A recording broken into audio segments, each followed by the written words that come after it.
Welcome to another Emotion Football live stream. My name is Alam, and today we got a watch along for Broncos Chargers, two wildcard teams looking to stay firmly ahead of the teams in the hunt in the AFC.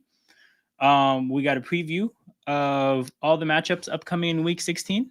Should be a great time as always. Shout out to the 8 people watching live right now. Make sure you guys hit that like button and subscribe to the channel on your way in. To anybody watching this on replay, you have the same opportunity to support the content. Likes and subscriptions, two very important forms of engagement for the growth of a YouTube channel. So that's what it is, people. I always have to do the formalities to start the stream out. But interesting game we have today. Like I said, divisional matchup between two teams, both in wild card spots right now. I see King is already here. He says, time for another battle for second best in the wild AFC West. I don't know if that was supposed to be a bar on purpose. Oh my God, what the hell? LA out here getting the ball to Darius Davis on third down. I don't love it. I'll tell you that much. I do not love it. But here we are, people. I'll have our scoreboard set up momentarily, and we'll get the show on the road. But yeah, I missed who this penalty. Wait, Darius Davis was in the backfield? What?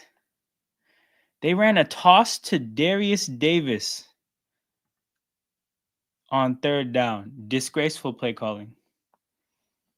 Absolutely disgraceful play calling. I kind of like the Broncos in this one. So far off to a good start from that standpoint. But like I said, the Chargers and running the ball ever since J.K. Dobbins went out, not been the best situation. Okay, I got us ready to go with the scoreboard. What happened to the game I love, King says. King, that's a great way to put it. That's an absolutely amazing way to put it. But King, I don't know if you remember, but last Monday when they did something similar with DJ Moore, I think maybe that was before the stream started, but I saw that and I'm like, what are we doing? Like, people saw Deebo Samuel. And the thing is, this stuff was working for Deebo Samuel damn near 3 years ago, right? And it's like 3 years later, every offensive coordinator is like,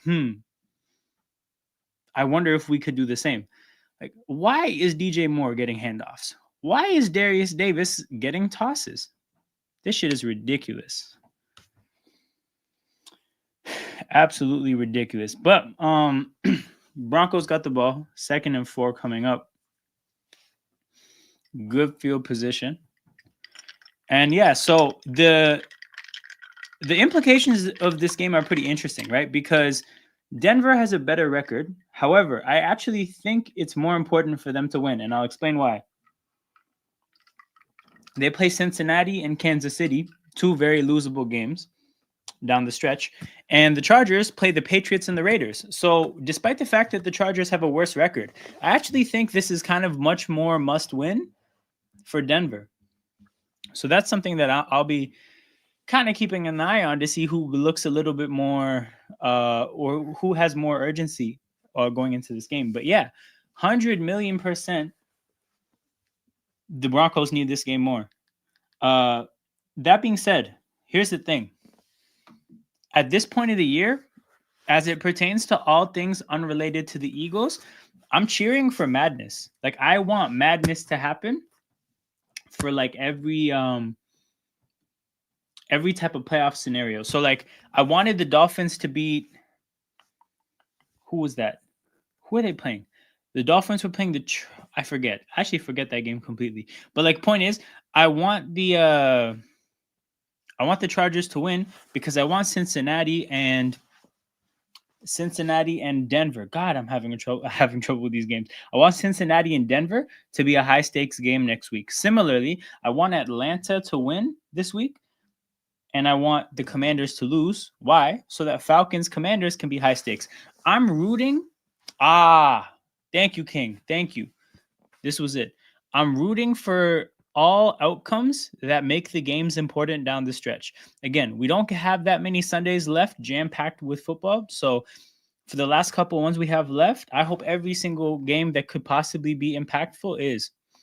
Like Minnesota Green Bay next week is going to be so important, and I'm cheering for Green Bay for the sole reason that, oh shit, big run by Javonte Williams on 3rd and 2. I'm cheering for Green Bay for the sole reason that it'll make things very interesting for Detroit, Minnesota down the stretch.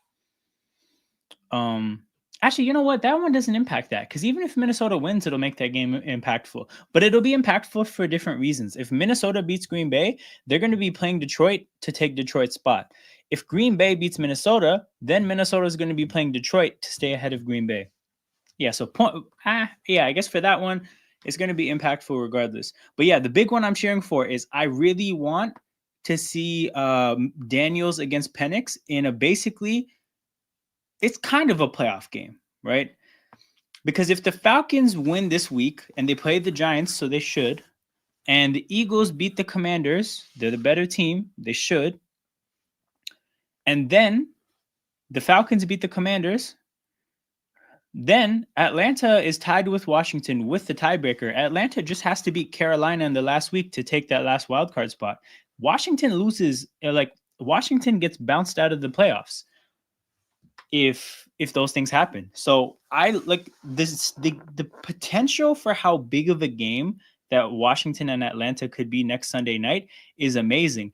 And if you think about it from Penix's standpoint, having basically a playoff game in your second career start is crazy. And I mentioned this a while ago.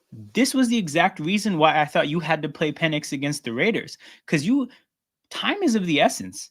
You were going to have to go to him anyways, because again, got to rehash a few things here. I talked about it with Indy and I talked about it with Carolina at the beginning of the year. For those who remember way back then, I talked about how you cannot lie to the locker room about who the better quarterback is. You absolutely cannot do that, right? It was only a matter of time before Atlanta had to stop lying to the locker room and play the better quarterback. So with that kind of always on the horizon, it made sense to do it as early as possible, so that inevitably when you're in these big game situations, Penix has as many snaps under his belt as possible. They kind of failed to do that. He's basically going to get a tune-up game against the Giants and then a playoff game against the Commanders and then another playoff game against the Panthers. Because, yeah, the Falcons, if they want to make the playoffs, they have to win out. So, yeah, it's like, welcome to the league, Michael Penix. Run the table for us. Absolutely ridiculous situation to put a rookie quarterback in, but it will be entertaining as an outsider. That much I will say for sure. We got a flag here. False start on the Broncos. Decent first drive for the Broncos. Like I said, they're the team I expect to take this, but I'm definitely pulling for the Chargers. I want chaos down the stretch. I want chaos in the worst way.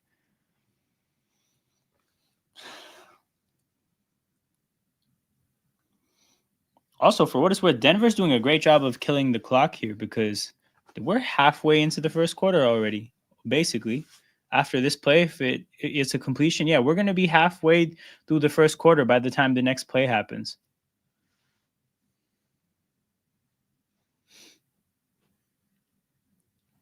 Hold on. What is this a reaction to? Is it to the play? Or is it to the situation they're putting Penix in?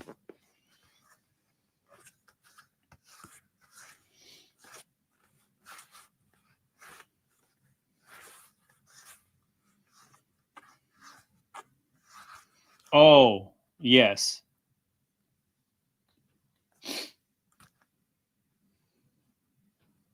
Yeah. The Chargers are out here selling. Also, again, I'm telling you, iced out jewelry only looks good, I think, when things are going good.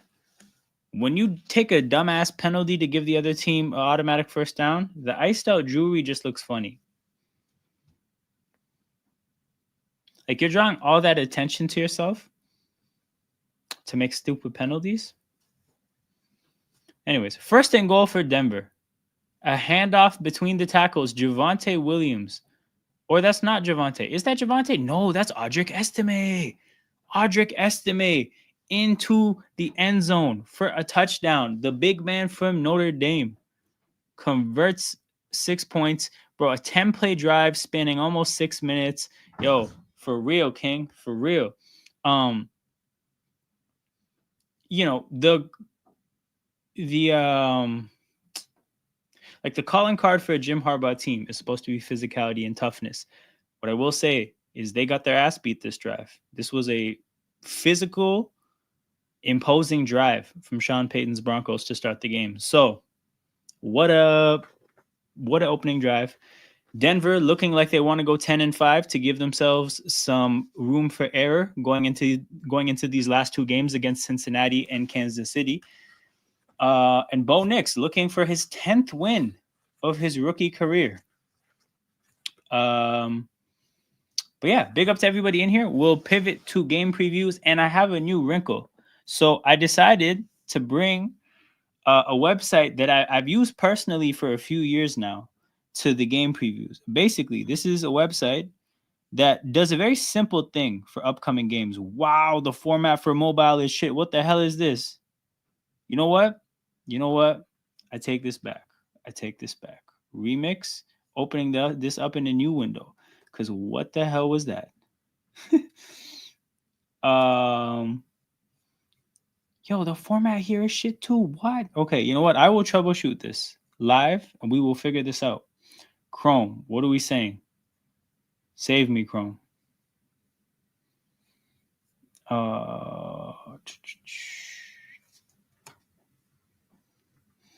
Is the formatting better on Chrome? Okay, it's a little bit less shit. Oh, no, the formatting is solid on Chrome. Let's get it. Okay. So, you know what? Move the whole window over. Give me like a little second, guys.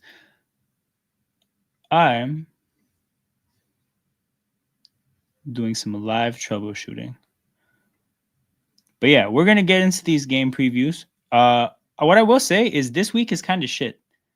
I'm looking at a lot of these matchups, and I'm not thrilled at the idea of watching a whole lot of them.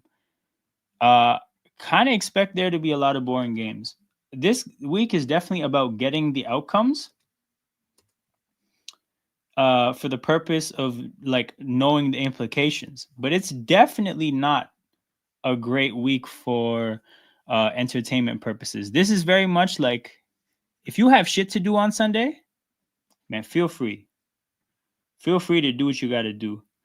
Box score watching and tapping into the stream here will be good enough. Okay, cool. I did it. So this is a website that does a pretty basic thing, right? And they take 6 very basic stats and compare it can't be that bad. Yo, it's there's a handful of them.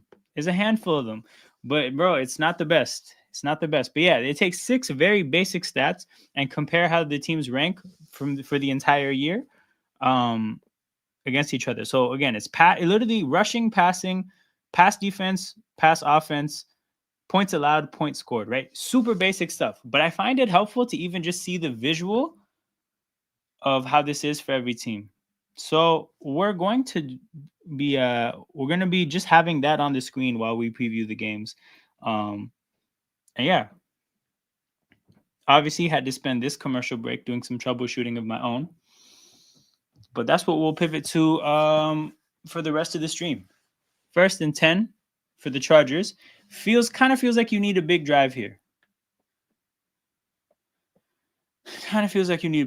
Play action to Gus Edwards. They passed to the flat to Matlock, who actually puts a move on somebody and actually looks like he has a bit of burst. 11 yards to Matlock. Oh, Matlock is funny. The dudes who have chin straps and then beards that are so big that they flow from the bottom of the chin strap, those are always funny looking guys to me. Like the commitment you have to your beard is very respectable because I think you look goofy as hell.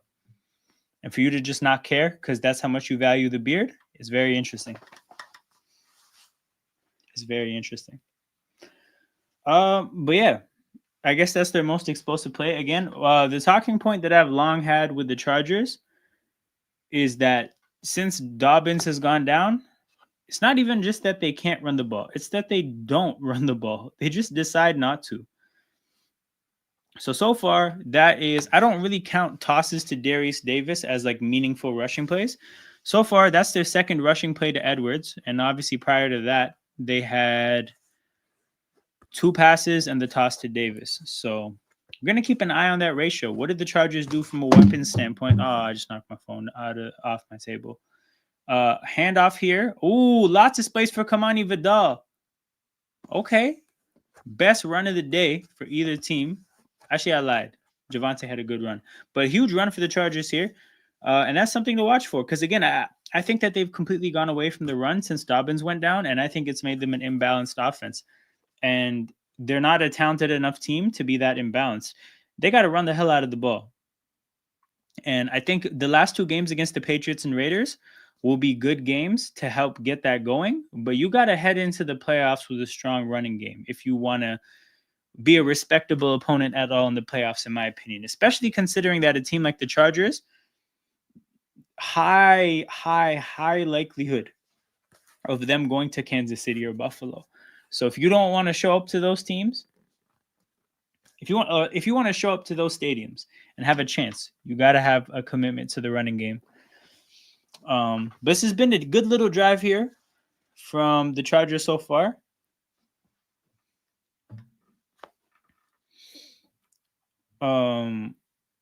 You would think, is Riley Moss playing? I think Riley Moss is playing, right?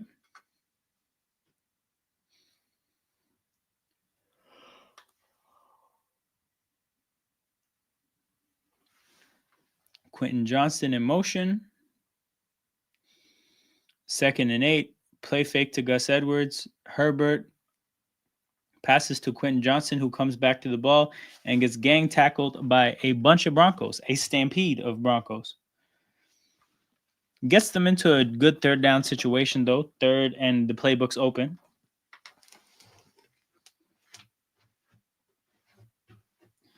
Gotta pick this phone up.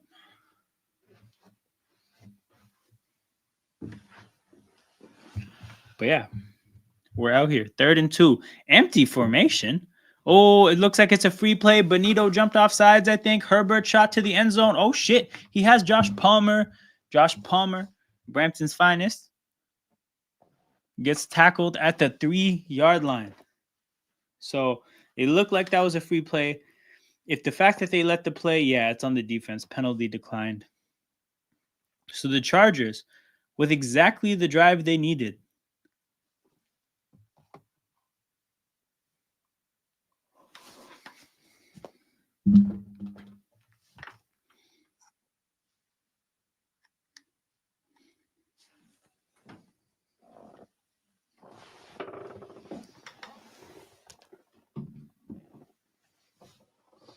plug this charger in. But yeah, that's exactly the drive. This is exactly the drive they needed. Gus Edwards up the middle, down at the 1. You know they're going to punch it in on 2nd down.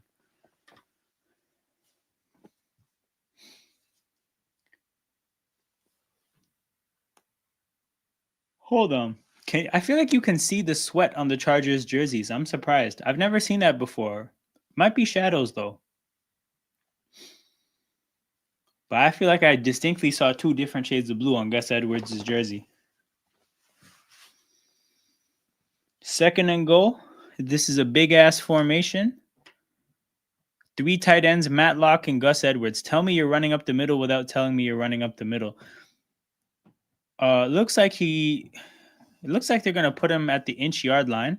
Nope, they gave him the touchdown. Interesting. I feel like I saw the referees walking like short of the end zone, but then they started celebrating a touchdown. So looks like it'll be a 7-7 ball game pending an extra point. Gus Edwards up the middle.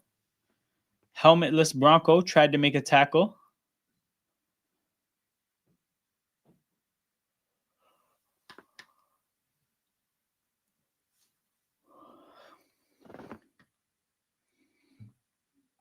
And again, I was kind of Not encouraged by the Chargers start, but they got back on the right track quickly.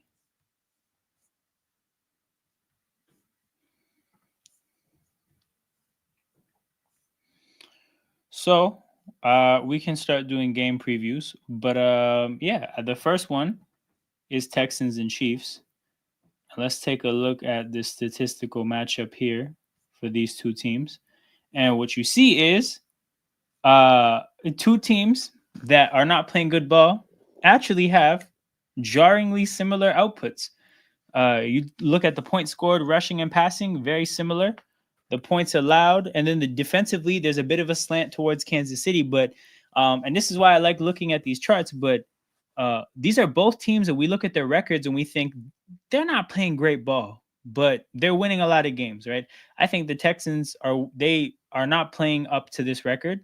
They're playing like a 6-win team, but they have 9 wins, and the Chiefs are playing like a 10-win team, and they have 13. So it's kind of interesting that they have similar dynamics going on, but clearly the Kansas City is the better team in this matchup. I don't have a lot of faith in Houston winning this game. The Chiefs are favorites by 3.5. Shout out to Will. Well, we we got a game on our hands. Will, you've been waiting for a good game for a minute now in prime time, and looks like we finally got one. So I'm excited about that. But yeah, it wasn't looking good for the Chargers, but they definitely steadied the boat. But back to the preview real quick. Like I said, I like the Chiefs in this one. I think they're definitely the better team. I saw that so if you guys weren't following this line, it started off at the beginning of the week. Texans by 2. Right? So Vegas thought that Carson Wentz was going to play fresh out of the week games last week. That changed pretty quickly. This game swung now to Chiefs by 3.5. I definitely have them winning the game. The only question with the Chiefs is that they almost never win games decisively. So the 3.5 is tough because they're very much a win by 3 ass team. Last second field goals in that. But I think they'll get this done. They'll probably win this by 7. Yeah, not a fan of how Houston plays. But again, it's very interesting how these two teams that actually kind of make me feel pretty similar have such similar statistical outputs. That's why I love this website. So we're going to have this up on the screen with the banner for every single game preview. And that's how we're going to do it from this point onwards. Will's first W game. I'm watching on Boston Celtics. So yuck, bro. What the hell? This is not a Celtics friendly space. We are certified Celtics haters in this space. Had to deal with teams like the Seahawks, Bears, and Raiders. Brother, these primetime games have been rough as of late. But we're entering peak season, though. We're entering peak season. I don't know where Jared's been at. Shout out to him if he's watching, or if he's not, hope all is well. But yeah, we're about to enter peak season. Both the games on Saturday are going to be. Wow, it's 2, right? Yes, 2. Both of them are going to be great. Actually, no, I lied. This week is going to suck. Sunday Night Football, Bucks Cowboys. I'm not a fan. Saints Packers, also not a fan. However, the week after, see King, I slipped up a little bit. The week after is when it really gets good. Shout out to Kidder96, a welcomed new member to the community. Sam Houston leads Georgia Southern in the R+L Carriers New Orleans Bowl. Guys, the Bulls are getting out of hand. The Bulls are just getting way too. Is that what is it actually called? I have to look this up. Hold on. Georgia Southern.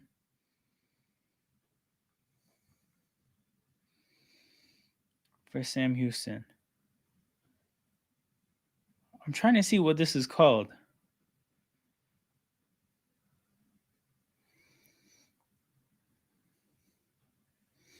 Yo, Kidder, is that the actual name?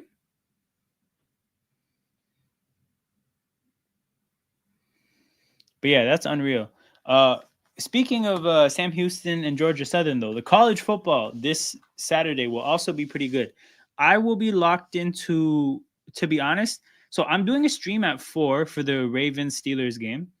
I'll have the other game on at the time as well. So I guess it'll be a dual watch along. Yeah, but we'll be watching 2 games on Saturday at 4. And then I'll be watching, definitely we'll be watching Ohio State at 10 or whenever it is. I think it's at 8. Bro, I cannot wait. I cannot wait to see the meltdown if Ohio State loses. Actually, I don't even know why I said if. Big run by Bo Nix on 39. I don't even know why I said if. At some point, they're going to lose. They're not winning the national championship. And when they do, that meltdown by that fan base will be generational. If there was like if there were like Twitter spaces of Ohio State fans, and I could somehow get get together all the Twitter spaces out of Ohio at the time, I'd love to host just like a watch party where we just live stream and listen to the spaces. Oh my God. The carnage. Estime up the middle for 9 yards. It looks like he's a big part of this game plan. Power run game up the middle. Sean Payton really taking it to Harbaugh, bro. This is a battle of 2 grizzly veteran coaches. We are alive though. I seen Gino practice this week. I hear it though, but bro, the opponent is tough for you guys. I wish you guys, I don't know, based on what I saw against the Packers, not encouraged, but you guys will definitely beat the Bears on Thursday. Like a week from today, you guys play the Bears. You guys are gonna beat them. Tennessee, Ohio. Oh man, phenomenal game. It's gonna be a phenomenal game. Only time I really jack with Tennessee. Oh, is that a SEC rivalry with Ole Miss? Because I know you're an Ole Miss fan.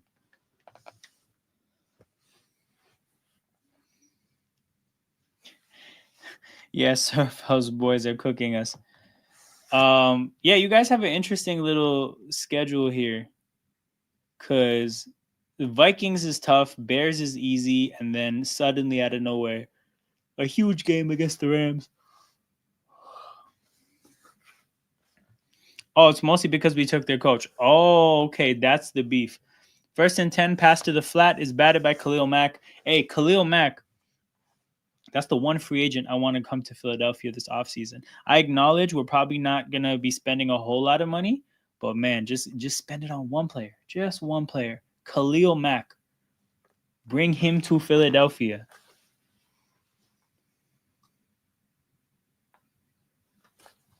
Josh Sweat is going to be a free agent. Yo, let's get that little upgrade really quickly. Josh Sweat to Khalil Mack. 2nd and 10, 12 seconds to go in the first. Yo, what's Bo short for? Maybe it's obvious and I should know. Easy completion to Vele. That's his name, right? It's Vele? I doubt it's Veal. Maybe Vele? I don't know.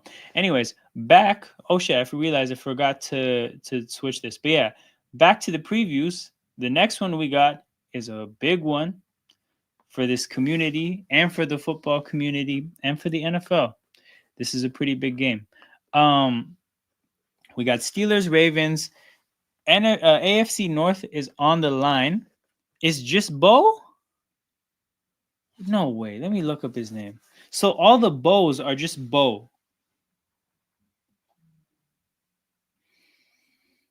That's crazy. But like generally, like you know how generally like Dick and Richard, right? Like you ever meet anybody with that name, you know their name's actually Richard. They just for some reason go by Dick. Like so Bo isn't short for anything? That's crazy. I would have never known. But yeah, we got Steelers and Ravens. A rematch between these two teams. The division is on the line. If Pittsburgh wins, they take the division with them. If Baltimore wins, the division is up in the air. But yeah, this is going to be an interesting matchup. TJ Watt is going to play for Pittsburgh, which is unreal. Glad to see he's okay. But George Pickens will not. Baltimore, on the other hand, just had a bye week 2 weeks ago. You came out of the bye week and you basically had another bye week by playing the Giants. So Feeling pretty good about the fact that Baltimore's probably not going to be that. They're probably not going to have rest issues. Pittsburgh just had a very physical game against Philadelphia. I think King was talking about 3 games in 11 days. Obviously, while TJ Watt is going to play, we'll see how healthy he is. Pickens isn't going to play. So I think this is genuinely a tough spot for Pittsburgh. The thing for them is like part of what happens when you lose a game the way they did to Philadelphia is you're going to show up and play your absolute best ball. So here's the thing, right? Like a win is coming for Pittsburgh. That's where like what I would say is I think Pittsburgh, in my opinion, I feel very strongly about the fact that they're either going to beat Baltimore or Kansas City. They're not getting swept. They are not getting swept in this stretch. It's just a matter of which game you want to predict. I have them beating Kansas City, losing to Baltimore. But yeah, I don't think I don't see any other outcome. They're not winning both. They're not losing both. I think they split these next 2 games. But yeah, it's the schedule dynamics here are kind of tough. The injury dynamics, Baltimore's healthier. And then if you just look at this chart here, it's pretty clear. Baltimore is at the top of the league in all these offensive metrics. Like points scored, they're almost at the top. Rushing, almost at the top. Passing, probably their weakest thing, but it's still pretty high up there. Better than Pittsburgh in every sense of the word offensively. But defensively, Pittsburgh has the edge there. It's obviously in Baltimore. Baltimore doesn't want to get swept. I like Baltimore in this matchup. I think a lot of things are going their way. And I think it sets up Pittsburgh to be home underdogs against Kansas City, where I think they get their get back. But yeah, I think we should see 2 10-5 teams in this division. I do know that if Baltimore wins this game, Pittsburgh still has the tiebreaker as of right now. So yeah, we'll see how that goes. But I definitely like Baltimore in this game.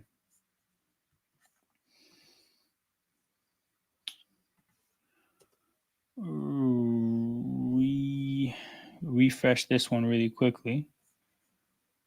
Okay, hold on. What's better for StreamYard? Okay, I think this is ideal.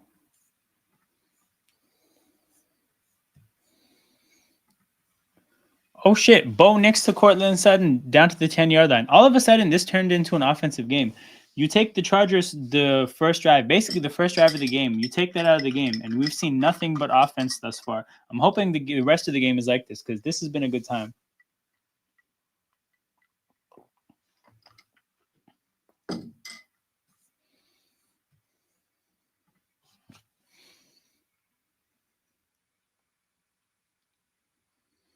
But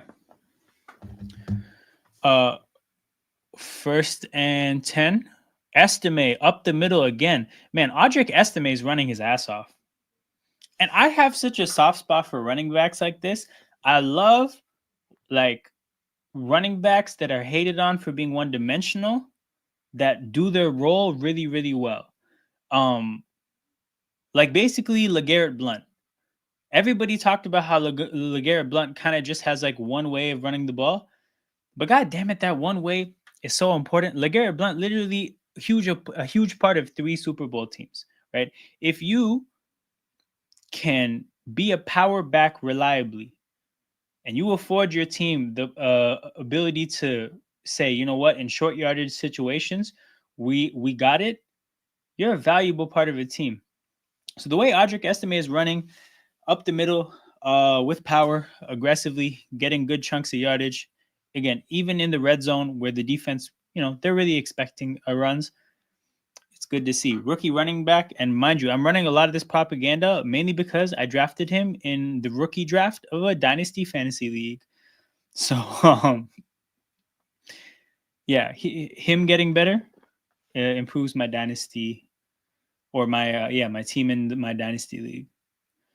But yeah, 1st and goal after the pass to the flat. They're at the 1-yard line. Fullback in the backfield. Play action fake. He's looking to pass it to the fullback. 45. Tui Pelotu, what are you doing? You had to know that's coming. You had to be able to see that. It was too obvious. Fullback flying to the flat. No other targets there. He leaves the fullback to go tackle Bo Nix. And Bo Nix completes the touchdown pass to Burton, the fullback. And we have a 14-7 game. Offensive fireworks early on.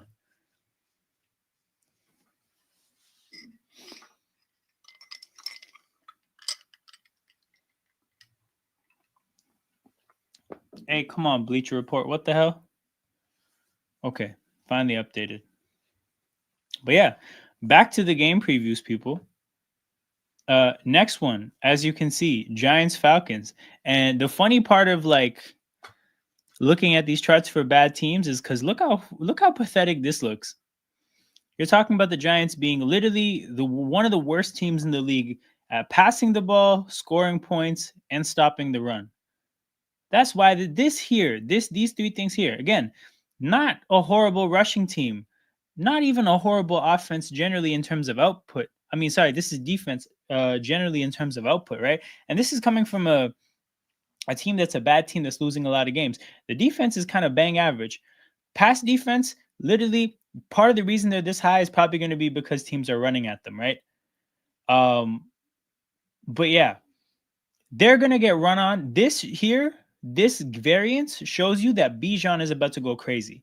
Because what this shows you is that teams run the shit out of the ball against them. They don't pass. That's why the passing stats are decent. But they run the hell out of the ball. That's why their rush defense stats are some of the worst. So as you can see, Atlanta is better in just about any metric. And they're about to get better because I think Penix is going to make them a better offense. So that's the kind of thing I keep in mind, right? Like you see these numbers, but then you have to think about injuries, like respective to the rest of the year. Are they healthier than they've been, or are they not as healthy? Do they have players that are starting to play well as of late or not? And all of the offensive output here is a product of Kirk Cousins, who's not going to be in the offense anymore. So I think, Atlanta, had they had Penix playing the whole year, probably would be a little bit better in all these categories. So, man, Atlanta is about to put their foot in the Giants' ass.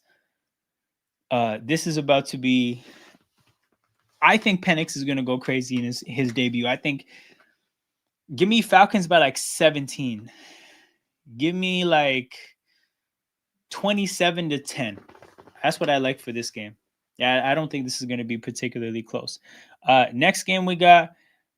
Look at holy variance. Look at the variance between these two teams. Lions, again, you see the big gaps between these teams' ratings, and you wonder why it's a 6.5 point spread. The answer is injuries. The Lions are not this team any longer because a lot of their guys are banged up. But you look at the Bears, again, nothing is different from like this week going into this week compared to this output here. The only thing that's different is what the coach, but the coach is like the interim coach isn't really yielding better results. So the gap is huge here, people. The only thing about this game that gives the Lions a chance, the Bears a chance, is the fact that the Lions have only played one outdoor game going into this game, and it was against Green Bay, and it wasn't particularly cold. This is going to be by far the coldest game Detroit's played in this year. So something to keep in mind is how they're going to fare in bitterly cold conditions. And what I'm going to do right now is I'm going to try to look at the weather report, NFL Week 16, and I'm going to try to see, is it going to be frigid? Because when it gets cold and windy in Chicago, sometimes funky things happen. Lab McConkey, huge chunk of yards on first down as the offensive onslaught in this game continues. I remember the Eagles in their Super Bowl year going to Chicago and then just playing like shit because of how weird the conditions were. The field gets like way more solid than a lot of other fields. It's windy as hell. It's just cold. Like it's a different kind of cold. Okay, it's about to be 31 Fahrenheit, so it's just going to be around freezing. That's not even that bad. That's not even that bad. Okay, never mind. I take it all back. Lions are going to smack the shit out of the Bears.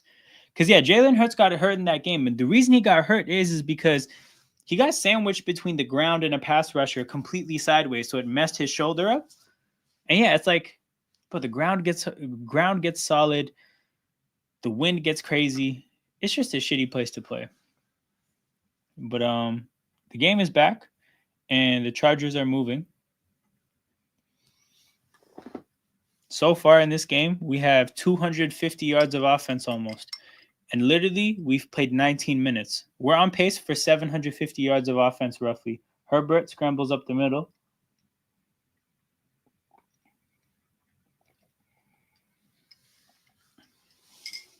Somebody needs to explain why. Oh, Riley Moss isn't playing. Yeah, it's interesting to see how shit the Broncos defense gets without Riley Moss. They really need to be able to play lockdown coverage across the board for the whole system to work. Stone Smart over the middle gets another chunk of yards. And yo, the yards are coming easy in this game.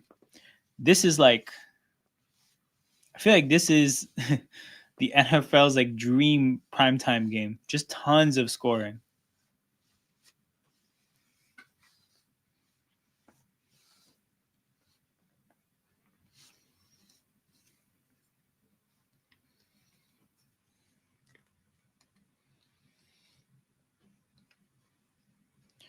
Handoff, Gus Edwards. Not a lot of room to his left. Tries to cut it back. You can tell that was an outside read. He was trying to read the tackles. But the Broncos defenders kept the edge, forced Edwards back inside. And there was not much space with him for him. What I would say is I don't think outside zone runs are a great concept for a back like Gus Edwards. Gus is not necessarily the athlete that's going to grab the edge and just take it.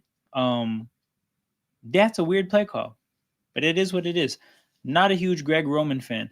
Play action, Herbert. Ooh, awesome play call there. Wow. He really went back and forth. Two extremes there. I thought the play call was weird the play before. This play call was great, though. I love stuff like that. Play action one way, screen on the other side of the field. Get all the attention flowing one side and have a drawn-up concept with a lot of blockers on the other. What I will say, though, one Chargers lineman gets a really weak block here. I think this is Bozeman, the guy that Genwell has been talking about, the center. Really bad block there. That should have been an easy first down. Herbert. Oh, no. Oh, no. Who is the defensive tackle that broke that up? Give them a raise.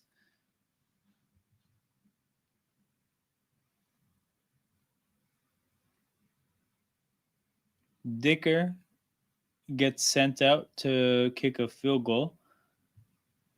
He timed this snap perfectly. Blew that play up on his own, too. What a play by Zach Allen. I think that's his name, Zach Allen. Bro, it's unreal. It's unreal, King. The Gus bus has been late. It hasn't been on time. Actually, that's not even the right example. The Gus bus has been out of service.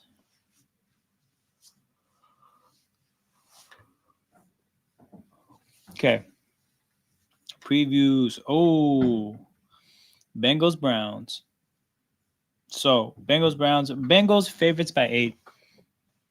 If you look at the chart, though, hilariously, the Browns are better at 3 things. Like marginally with one of them, they're just barely a better rushing team. But yeah, Bengals clearly you can see between the points scored number and the passing number. Definitely the explosive offense. But if you look at the Browns stats, got a bit of an edge in terms of passing defense and points allowed. So seems like a pretty interesting matchup of strength. Like the strength of the Bengals is kind of, you could say, the strength of the Browns, but these are both shit teams. So it's not like particularly amazing strengths, but yeah, you'd think with the Browns cover corners, they maybe think they can do a little something against the Bengals' one-dimensional passing attack, but we'll see. I don't necessarily have much faith in the Browns, mainly because of the quarterback position. And as somebody who actually kind of liked DTR coming out of the draft, I think DTR is on the complete wrong team, in the wrong offense. I think Dorian Thompson-Robinson has to be on he has to be in like a Cliff Kingsbury offense. Like I think he'd be a great backup for Jaden. But he needs to be like on a Arizona, a Washington, teams that really embrace running quarterbacks. Even the Chargers with Greg Roman. Horrible fit in Cleveland. So I think that's gonna go bad for Cleveland. I don't see this going good for them. I'm definitely taking the Bengals by 8. I would take the Bengals probably in like a 10-point win, I would say. But yeah, not a huge fan of the Browns, given the fact that they can't run the ball. And they're going to hand the keys to a quarterback that hasn't really been able to establish throwing the ball. You know he can run, but ineffective rushing attack. So his legs aren't really going to benefit the team by opening up, like, I guess, rushing opportunities for the running backs. It's not really going to matter when you can't run the ball in the first place. So, yeah, I'm not a huge fan of the Browns' chances going forward.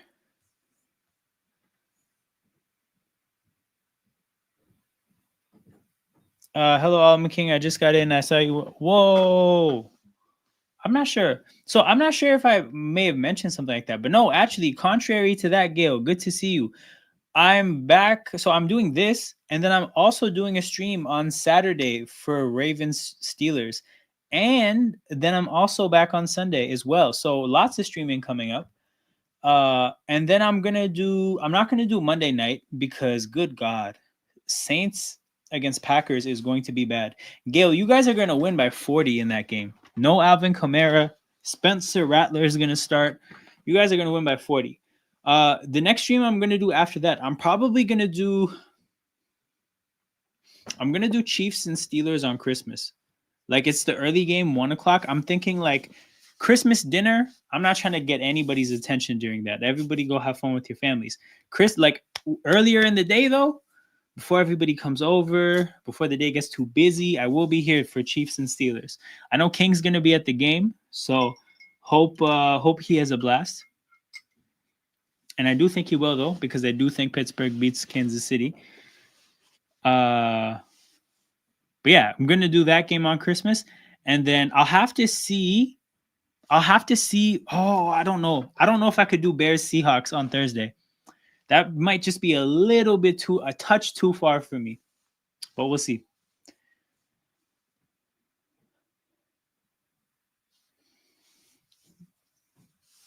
But yeah, Gail. A lot of football on a lot of different days. Do you guys know that from this point onwards, I think we have football on like 7 of the next 10 days, right? So okay, so today is a Thursday, we have football. Tomorrow's a Friday, we don't have football. But then we have football Saturday, Sunday, and Monday. So that is 4 of the next 5 days we have football, right? Then Tuesday we don't. So that's 4 out of 6. But then Wednesday we do. That's 5 out of 7. Thursday we do. 6 out of 8. And then Friday after that we don't. 6 out of 9. Hold on. This is actually wild. So yeah, that's 6 out of 9. But then the next Saturday would be 7 out of 10. Sunday is 8 out of 11. Shit, then Monday is 9 out of 12. Guys, football, 9 out of the next 12 days, which means lots and lots of streams, which means I'm going to have to find different ways to spend time during said streams. However, very excited. I think we'll have lots of fun. 3rd and 11 for the Broncos. Can the Chargers get their first stop of the game of this offense? Oh, no, it's a check down to Javonte. Oh, man, Bo Nix game managing the hell out of this game. Not really forcing it, letting the running game do its thing, taking a lot of easy passes. But then on 3rd and 11, scanning the field and being decisive about taking a check down early in the play. And I think the important part of that play is that I think had he waited any longer, because this is what I'll say. When he passed it to Javonte, it looked like the DBs were still going back on the field, right? So then when he did catch the ball, they had to stop their momentum, come to a stop, and then go and get him. I think had he waited any longer and the DBs had already retreated to their depth and they were at a standstill, they could have had an easier time getting him and wrapping him up. Marvin Mims to the 5-yard line. Chargers defense, what are you doing? You guys are getting smoked. Marvin Mims in the backfield like Darius Davis, taking a simple swing screen damn near to the house. What I will say, surprisingly, did not look that fast. He was just covering ground, but he wasn't particularly like it didn't look like he was moving, but he was. Gets all the way to the 5-yard line. I guess the 6-yard line. Bo Nix, 12 for 15, 140. Play action. Looks for the same. Oh no. Oh no. They should have scored the same touchdown twice. It's not the exact same touchdown, but it's damn near the same touchdown. Right? Play action, throw to the flat from the backfield, right? You got to catch that though. He didn't catch it. Yes. Even though you're a running back, you got to catch that.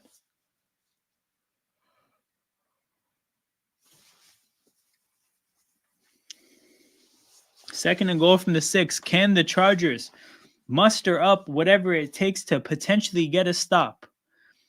Bo Nix. Ooh, makes a decent throw to Vele. And it is 21 points for the Broncos offense. Broncos, again, I think they're more and more of a must win. And God damn it shows. But to be 21-10 for Denver. What is Sean Payton complaining to the referee about? Your team just scored a touchdown.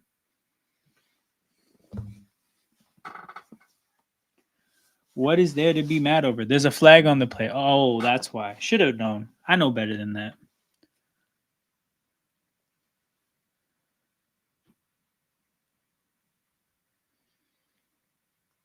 I can't tell what the flag is, though. But it looks like it's not going to change anything.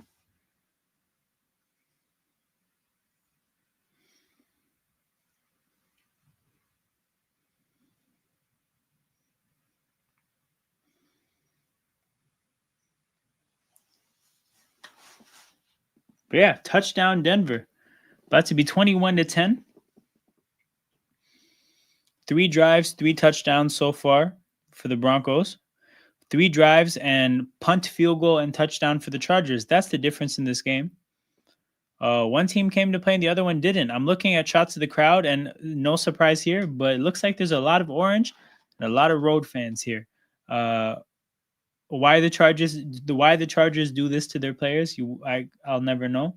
But like, man, having players and then making them play basically 17 road games is crazy. But back to the previews we go. Next one is going to be Titans and Colts.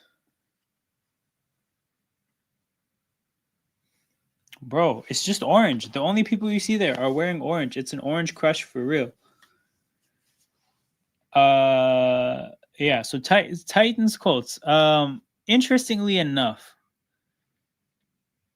Titans they have the advantage in 2 categories by a lot.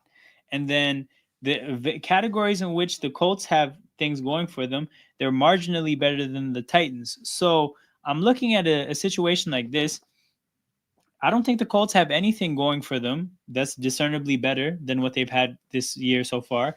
And the Titans, I mean, I think they're a little bit banged up, but for the most part, I'm looking at this output and I'm like, you guys are fairly similar teams in output, right? One team is 6-8, one team is 3-11.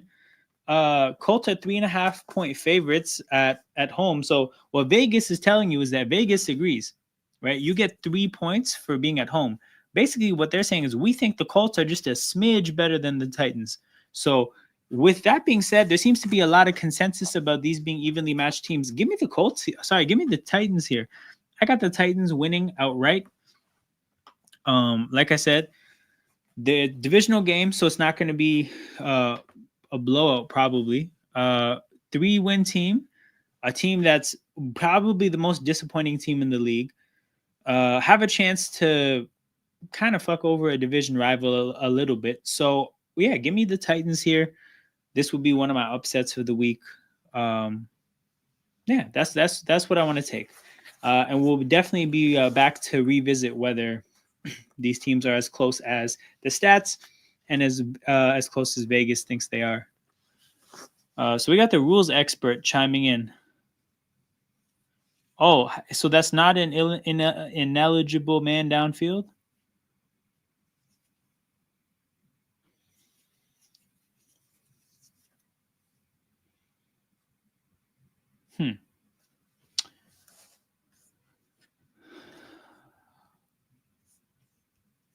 So how did they call that?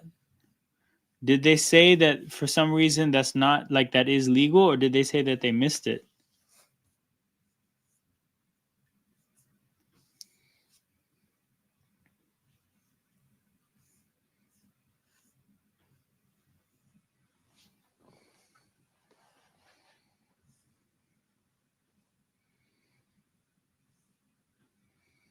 Whoa, so I'm looking at the weather, and honestly, most of the weather games, like most of the games this week are pretty basic. Like the temperature is around freezing.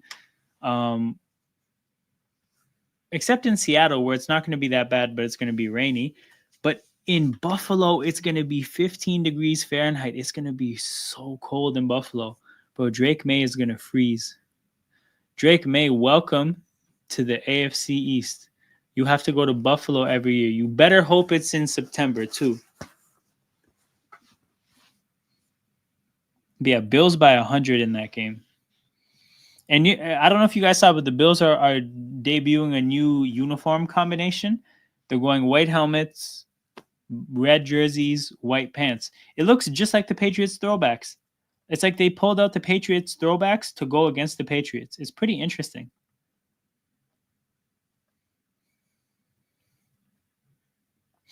Herbert tossed to Josh Palmer, Brampton's finest. 3rd and 2 coming up.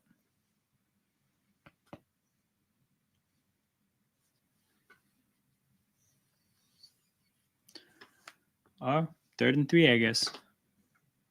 5:25 to go. Big down here for the Chargers, looking to keep up with Denver. Yeah, definitely should have been a flag, bro. He was very, very past the. Oh no, Herbert tried to fit it into a tight window there. Palmer would have had to make a one-handed catch and take a hit. So Chargers gonna have their second punt of the day. And Denver has a real chance to make this game ugly because Denver gets the ball back to start the second half. They have 5 minutes here. Denver literally could kill the rest of the clock, score a touchdown, go up 18, and start the second half with the ball. Denver has a chance to put this game away here on this drive. So big opportunity for Bo. And fair catch at the 21. So shit. Chargers defense. It's about to get serious. But like I said, I do think this game is significantly more important for Denver because I think the Chargers are getting wins against the Giants and the Patriots regardless. I feel like Jen will. The thing is, a lot of the times when the Chargers play, he'll turn up like in the middle of the third. So I expect the same thing. But if he doesn't show up, I guess I understand. That being said, brother, we will be discussing this with you regardless. But yeah, shout out to General wherever he's at down under. I don't know what who are the experts. Okay, so I don't know about how the Vegas odds are determined and who are the experts that choose them. Gail, this is a fascinating question. And I wouldn't say that I'm an expert on the experts, but what I will say is that I've done quite a bit of research to kind of familiarize myself on how odds come together. And I'll tell you this, there's no one formula. There is basically the experts. So here's the thing, the experts actually aren't football experts, they're math experts, because what they're trying what they have what they have access to is a whole bunch of stats. So they have access to stats about the teams individually, about stuff like weather, stuff like injuries, stuff like rest, all these things, right? And basically what they do, so for example, let's take the last game we were doing. Titans and Colts, right? Colts are favored by 3.5. Probably what they did to get this figure is that they've ran their stats to, or again, stats is a part of it. They also spend a lot of money to have guys that have sources on the teams to understand like injury situations and whatnot, right? And they'll have an idea of, I guess, what they think will happen, but what they're looking to do is achieve an even split. So this over under of 3.5, right? What probably happened is if you look at the betting trends, you're probably going to see that like 51% of people have bet on one side of this and 49 have bet on the other, and the side with 51 is probably what they think is going to happen. So like, or sorry, the one with 49, because that's what they're going to try to engineer. So let's say the opening odds were 3.5 and everybody bets on one side. They're going to slide the number over so that the money starts pouring into the other side to get a more even split. Like they want to play their margins pretty tightly. Now, if they think that for some reason that like they have an edge on everybody, then they're going to make it, they're not going to look for an even split 51-49. If they think that for some reason, like they have some type of inside source that like, oh, Patrick Mahomes' ankle is actually way worse than we know, they might again move these numbers to manipulate where the money is. Like, so that's what these numbers are, Gail. These numbers aren't actually their prediction of like, hey, we think the Colts are going to win by 3. This is about basically we set this number to establish how the money comes in on bets. So actually, I'll give you a pretty good example, Gail. When the opening line came out for Texans against Chiefs on Saturday, I think Vegas knew that the idea was that Mahomes was hurt and wasn't going to play. And because that was the case, Houston was favored by 2. And what that's going to do is that's going to kind of capitalize on the fact that we're not going to capitalize, but it's going to like what it's going to establish is all the bettors are going to have to pick on the side of like, do we think Houston's going to win by 2 or not?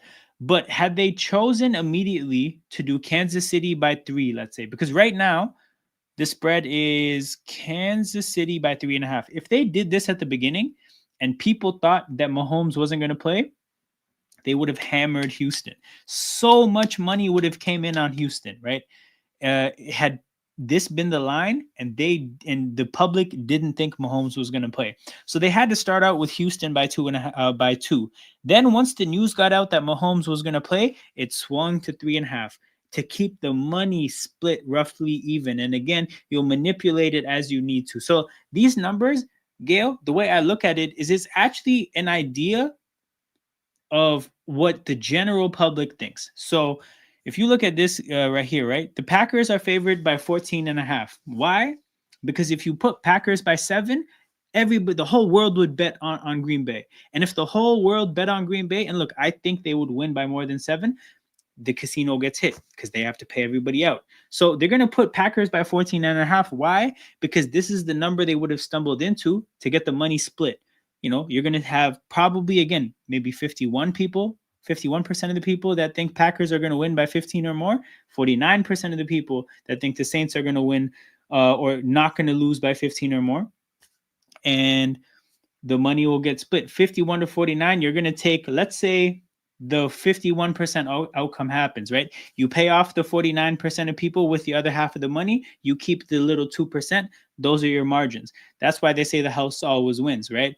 So, yeah, that's kind of just how these numbers work. Like the experts, they're not actually football experts. Like a football guy didn't sit down, study the Saints, study the Packers, and say, look, I think the Packers will win roughly by 14. No, this is strictly about math and betting trends. And these numbers adjust accordingly as the money comes in.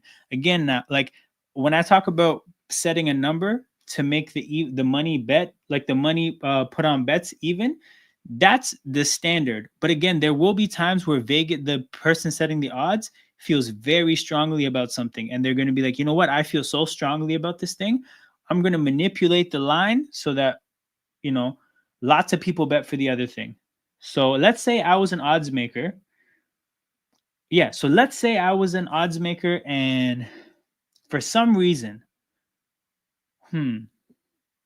let's say I found out that Jordan Love's like long-term high school sweetheart just dumped him, right? I might think, you know, Jordan Love has a lot on his mind. I don't think he's going to play the best game. You know what? I definitely think the Saints are going to win this game because I think Jordan Love's just going to show up and play like complete garbage. If that's what I think is going to happen, I might dangle Packers by 9.5 there because I think the whole world probably takes Packers 9.5. Whole time I have this inside information saying, the Saints are going to get this win. I'd make myself a lot of money had I known that. So like there's some cases like that where Vegas is very comfortable with the money being uneven, but for the most part they want fairly even splits. But so that's where the numbers come from.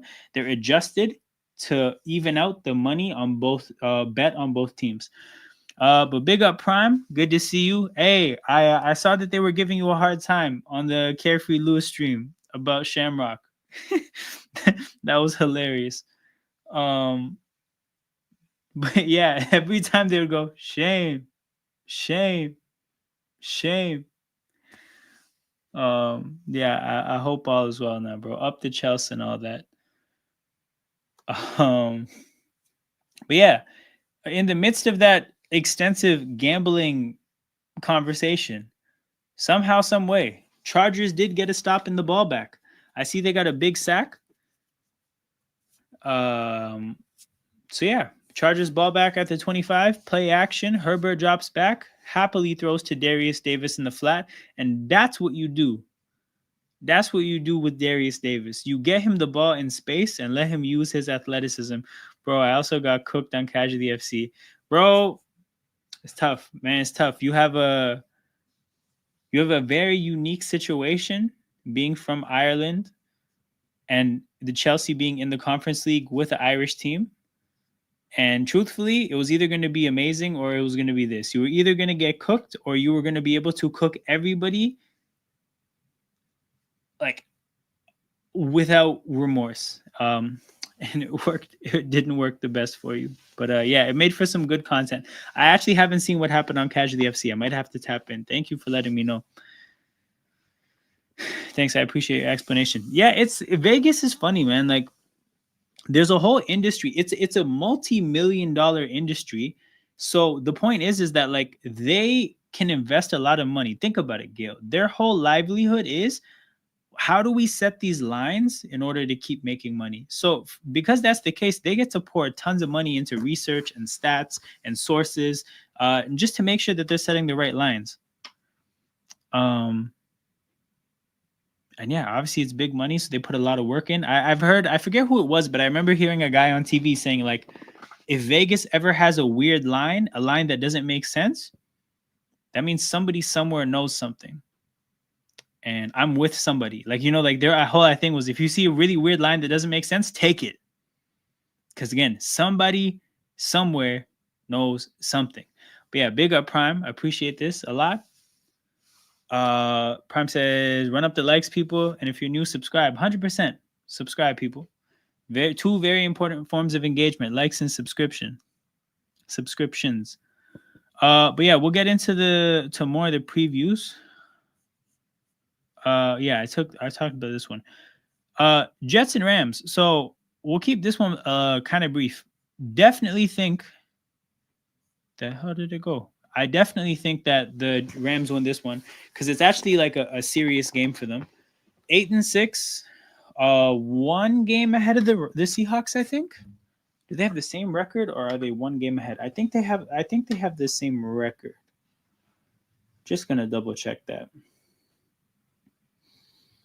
So yeah, they have the same record as Seattle, but they have the tiebreaker because they already beat Seattle.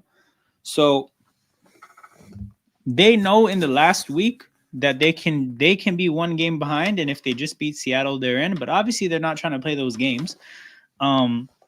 Yeah, obviously the Rams need this. The Jets really don't. They're out of it.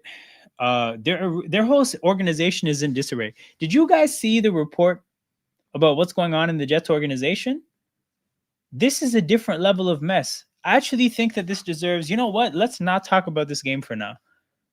Scratch this. Let's just talk about the Jets for a second. Did you guys hear the story about Woody Johnson's son?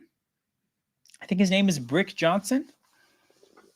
But yeah, basically, apparently, Woody Johnson's son, Woody Johnson, Johnson & Johnson CEO, owner of the Jets, is basically trying to empower his son more and more in the organization and its runnings.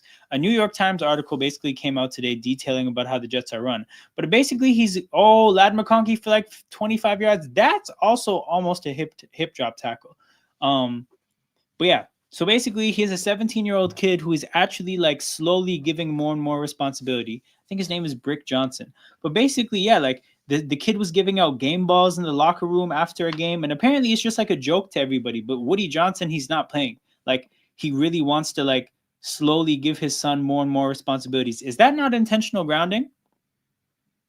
Because I've seen that call before. I know that that's not like he didn't just throw that to get out of a sack. There's a miscommunication there. But I've seen that called on other quarterbacks. But yeah, and then like apparently one of the things is that there was a trade agreed for Jerry Jeudy by the general manager, and the trade got nixed by the owner because Jerry Judy's Madden rating was too low. That legitimately got out. Yo, so nepotism, right? But here's the thing, King. I'll give you some examples of this right now. Give me a second. Lad McConkey, 10 yards. So nepotism is very common in the NFL. So Jim Irsay, Colts owner right now, his dad was the original owner of the Colts, actually moved them from Baltimore to Indy, right? And then when he was 31, he hired Jim, the guy who owns now, his dad, I hired him as general manager.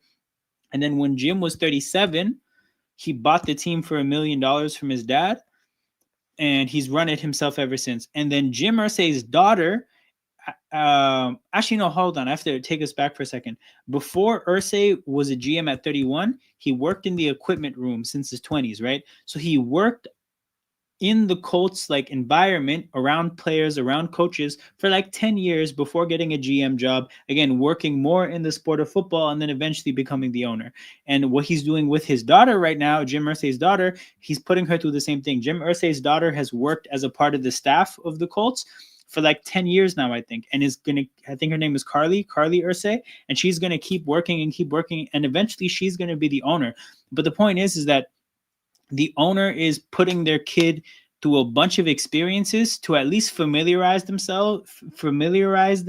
with what football is about, and at least give them a chance to kind of understand what they're getting themselves into. Another example of this is Philadelphia and Dallas, actually, because Jerry Jones runs the Cowboys. His son, Stephen Jones, has had a junior position in the executive for a long time.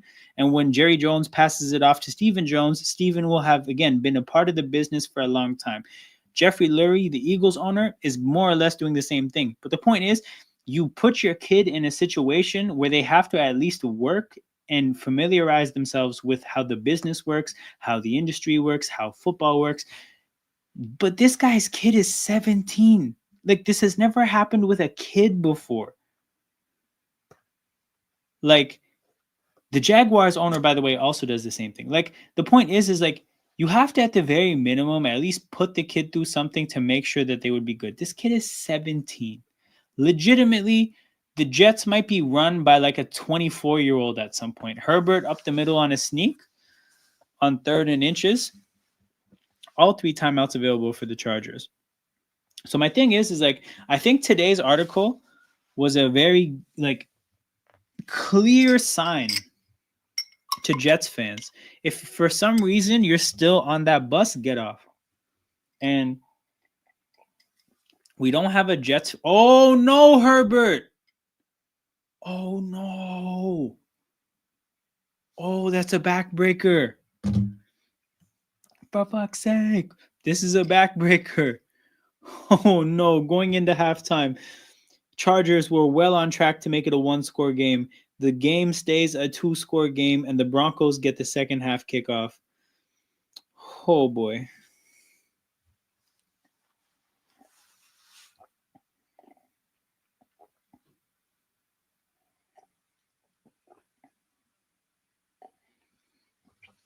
Oh boy. Come on, Jay Herbo. Too aggressive.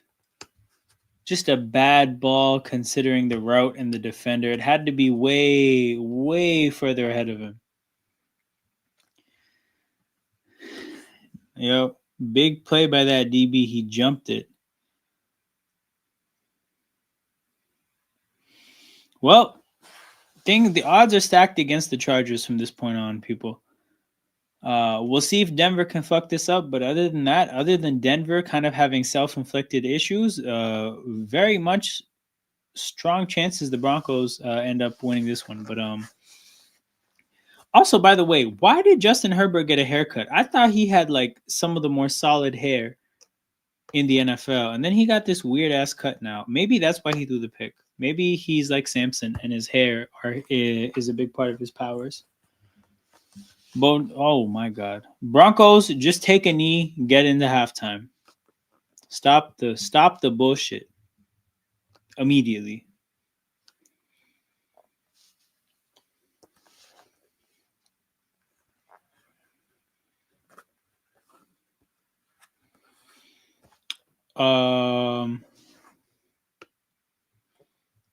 Rodgers drops a Netflix documentary, so people will keep talking about him. Yeah. So the thing about Aaron Rodgers is, right, he seems to be pretty obsessed with the idea that like he's misunderstood and people don't really give him the time of the strength and hair shouldn't cut it. This is true, but this is true. If your powers come from your hair, you have to let it grow. You have to. Like, I'm a firm believer that Troy Polamalu would have not been the same player if he didn't have long hair. There's nothing a person could tell me to dissuade me of that, by the way. I am so confident in that. I didn't even know that, but that's the even shittier outcome. Out here missing practice to make a bad decision. Anyways, 4th and 12. Broncos are going to punt the ball to the other side of the field. Oh no, Darius Davis. Yo, Chargers are going to charger. This is probably a penalty on Denver. But my goodness, man, Chargers going to charger.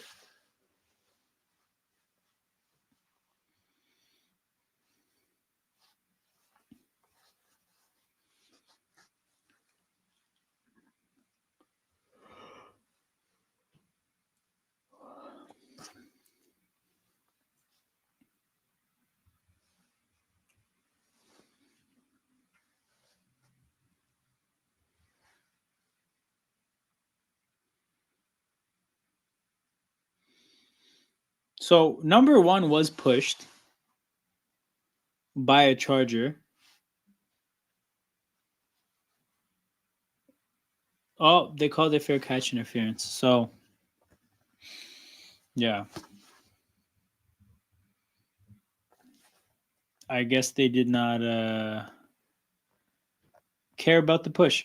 That's a really difficult judgment call, though. It's a very difficult judgment call to see if the person pushed a person from far enough away to where they could still get away from the punt returner, because he definitely gets pushed there. But a referee has to decide whether he got pushed close enough to the catch, the punt returner, or not. The Chargers they have to run a snap. I swear it's 0 seconds on the play on the clock. Why does the kicker have his helmet on? Are they putting time back on the clock? The hell is going on here?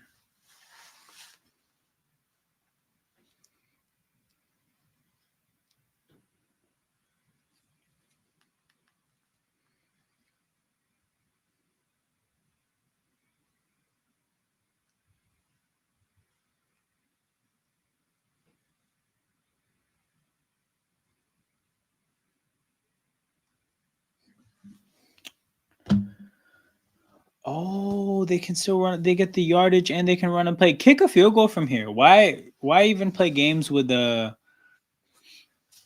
Hail Mary? Kick a field goal.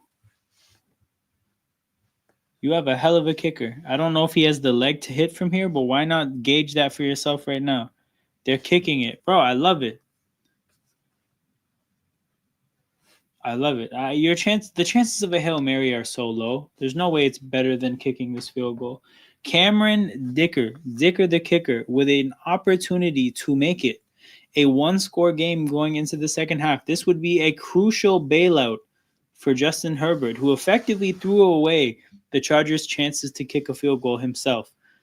Can Dicker the kicker get it back? This kick would be from 65, if I estimate correctly. Would be one of the longer kicks in NFL history. Kickers nowadays have hit from these distances, though. And even when they hit from like 60, that shit looks like it would be good from like 70. So kicking from 65, let's see if he can do it. The Broncos are icing him.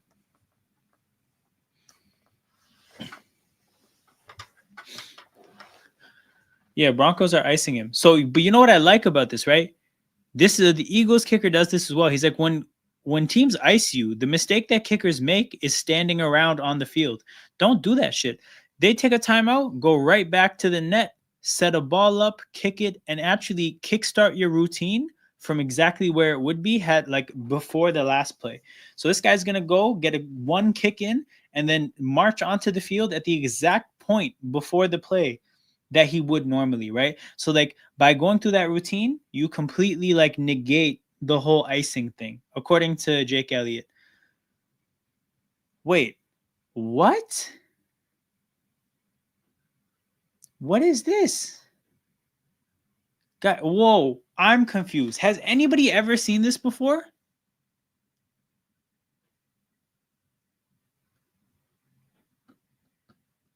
I'm so confused. What is this? I've never seen a field goal like this.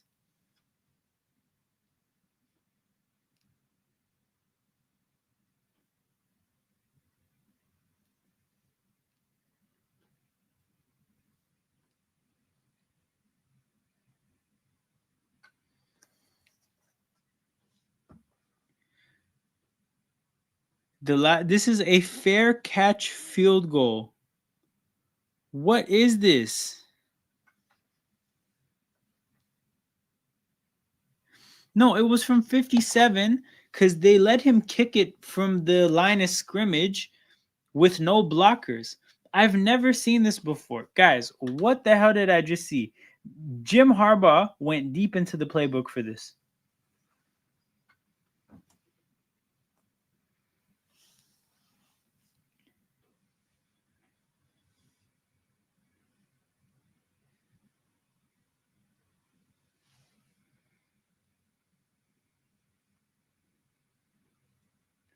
What? Guys, I have to look into the rule book. I actually don't know. I've never seen this before. I didn't even know that this was a real thing. Okay.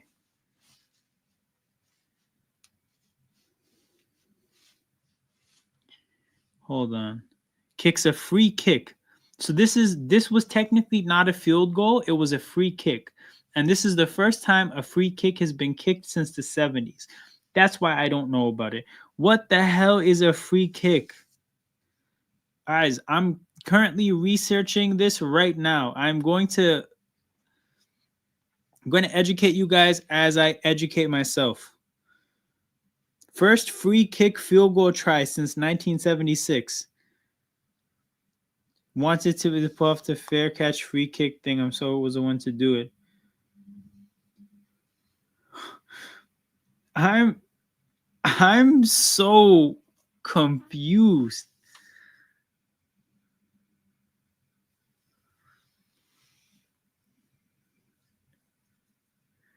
I'm just now learning there is such thing as a free kick. Okay, hold on. Guys. Free kick NFL football.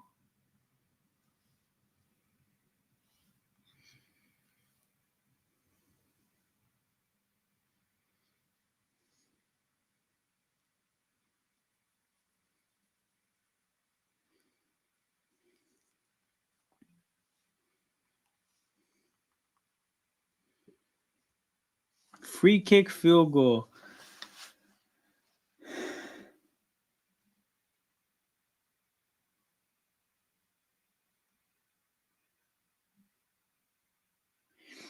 Okay, guys, I think I found an article that could be helpful.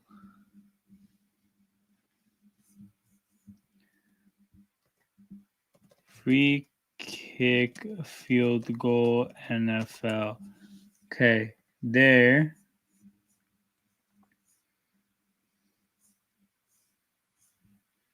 Okay, so here's an article from Thanksgiving after last year. Packers skip chance.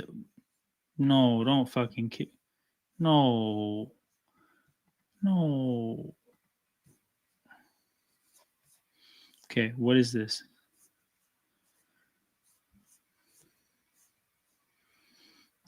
Oh, this is CBS Sports 2. These at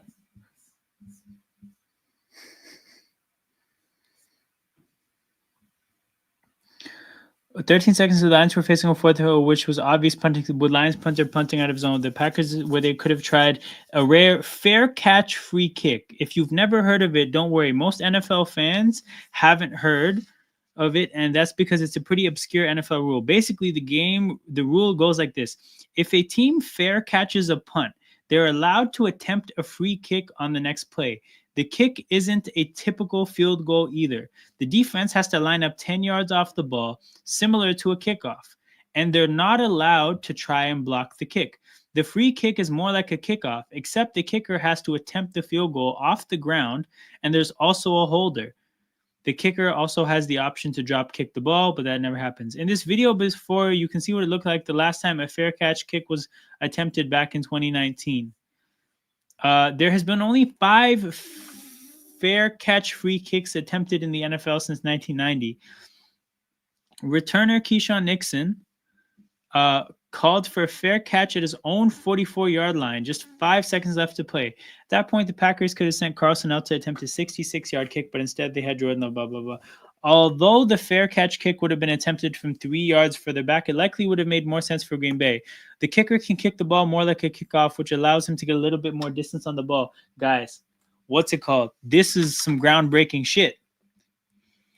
Because if you're punting from your own end zone, right, the other player, let's say they fair catch it at like the 47, you at that point, if you do a free kick from the 47, the free kick would be, let's say, a 64-yard kick. But because it can't be blocked, you can kick it on a line. Like, kickers can make these kicks from pretty far away. Here's the reason why it's rare, though, because you have to do the kick immediately. So it only makes sense to ever do something like this if there's no time. So the only other time you can think of something like this, or like even consider it, is if basically somebody is punting on the second last play of the half. Yeah, it would have to be a situation like this where you are receiving a punt on the last play of the game or the last play of the half type of a thing. Or second last. You would have to have some time left. They didn't need time there because of the penalty. The penalty made it an untimed play. But guys, fair catch free kick. We learned something today as a family. Class is in session. Guys, here's an honest question. There's no way that there's an option to do this in Madden, and there needs to be now. There needs to be.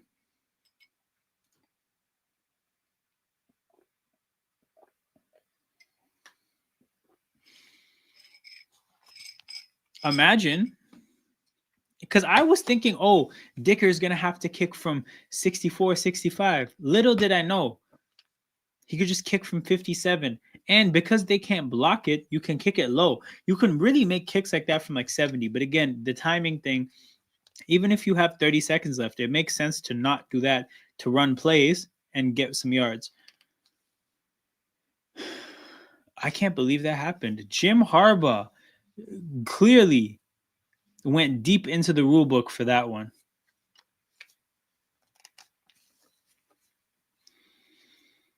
Can you imagine if the Chargers come back to win now? Knowing how important that free kick was? I didn't even know free kicks were a thing in this football. Good God. You learn something new every day, I guess, people.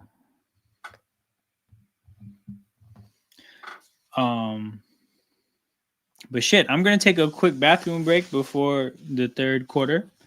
You guys sit tight. I'll be back pronto. Holy shit, though, my mind is blown. My mind is blown. Literally, you guys watched me react to that in real time. I could not believe what I was watching. Jim Harbaugh, you hat tip. That shit was sensational. But yeah, I'll be back in a couple minutes. See you guys on the other side.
And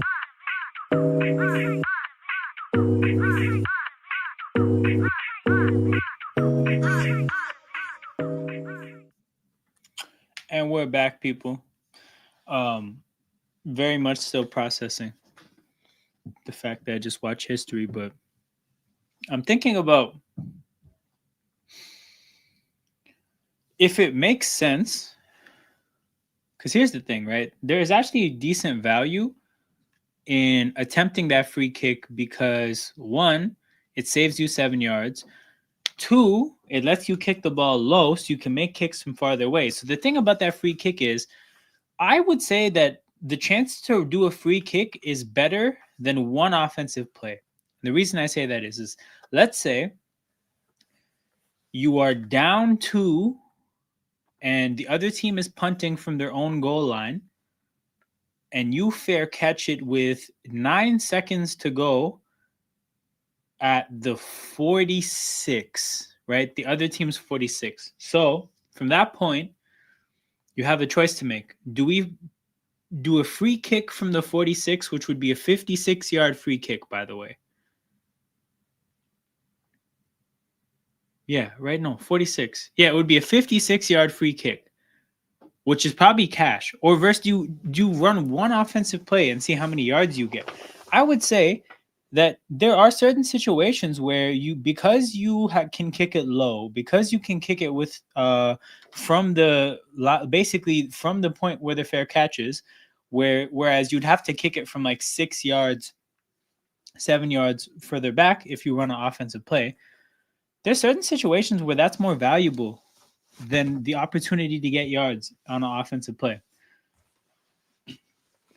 Very interesting situation that he's put us all in as an NFL community, because the fair catch free kick rules will be talked about more so than they ever would have before. But yeah, man, crazy. Jim Harbaugh, you are a maestro. But defensively, his team is struggling. Broncos up to 260 yards. Marvin Mims is out here fumbling the ball. But the Broncos offense has been off to a good start in this drive. Out across midfield pretty quickly.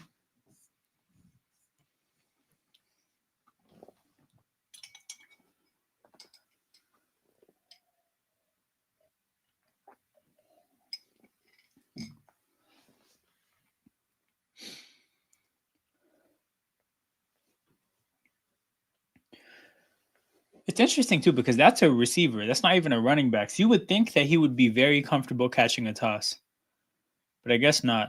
Oh, another toss. Flea flicker. I guess Bo Nix doesn't like his options. Scrambles to the right and passes it to the tight end.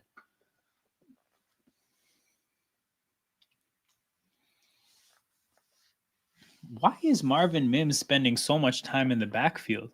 Again, these offensive coordinators valuing receivers like this is too much.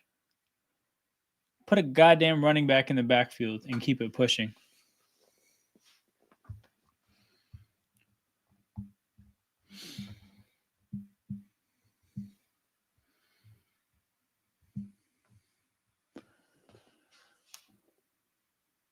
Four, three, Bo Nix, 3rd and 7.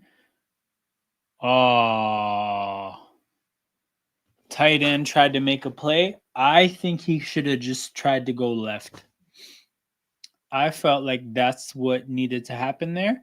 He tried to put a move on somebody and get around him to the right. I think he should have just tried to beat him in a foot race to the left. Sets up 4th and 2. It looks like the Broncos are going to go for it. Will Lutz waiting on the sideline with his helmet strapped in.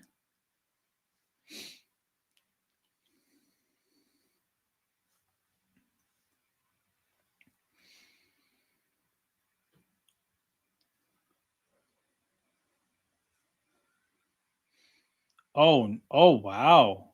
Quick wide receiver screen gets 4 yards easily.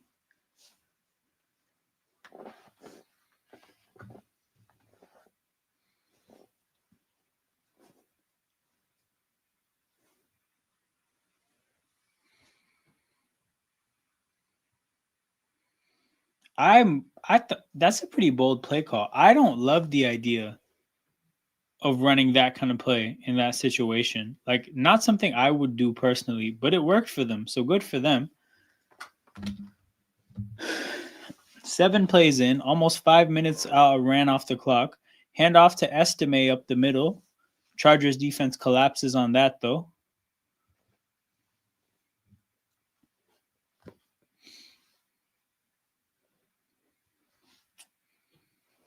Another look at Herbert and his hair. So disappointed.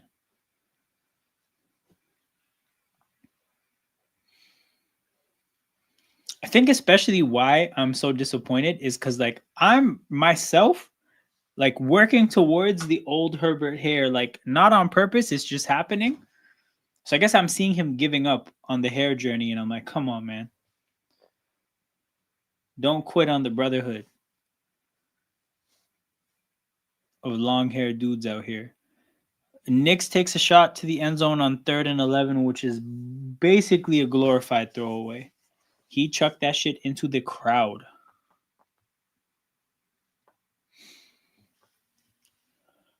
So 3rd and 11 at the edge of field goal range. You would think Denver would be pretty conservative now that they're in the territory where they can kick a field goal and make it a 2-score game.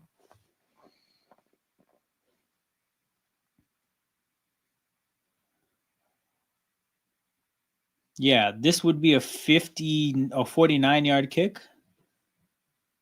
Oh, they ran the same play. The same play that worked on 4th and 2. They run that shit on 3rd and 11 and pick up a good 7 yards. But on 4th and 4, Bo Nix is campaigning to go for it. And it looks like Sean Payton is sending the field goal unit out. The campaign fails.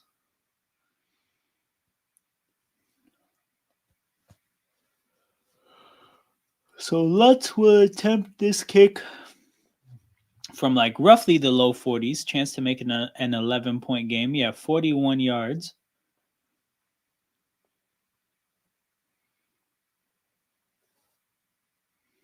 And Lutz puts it right down the middle.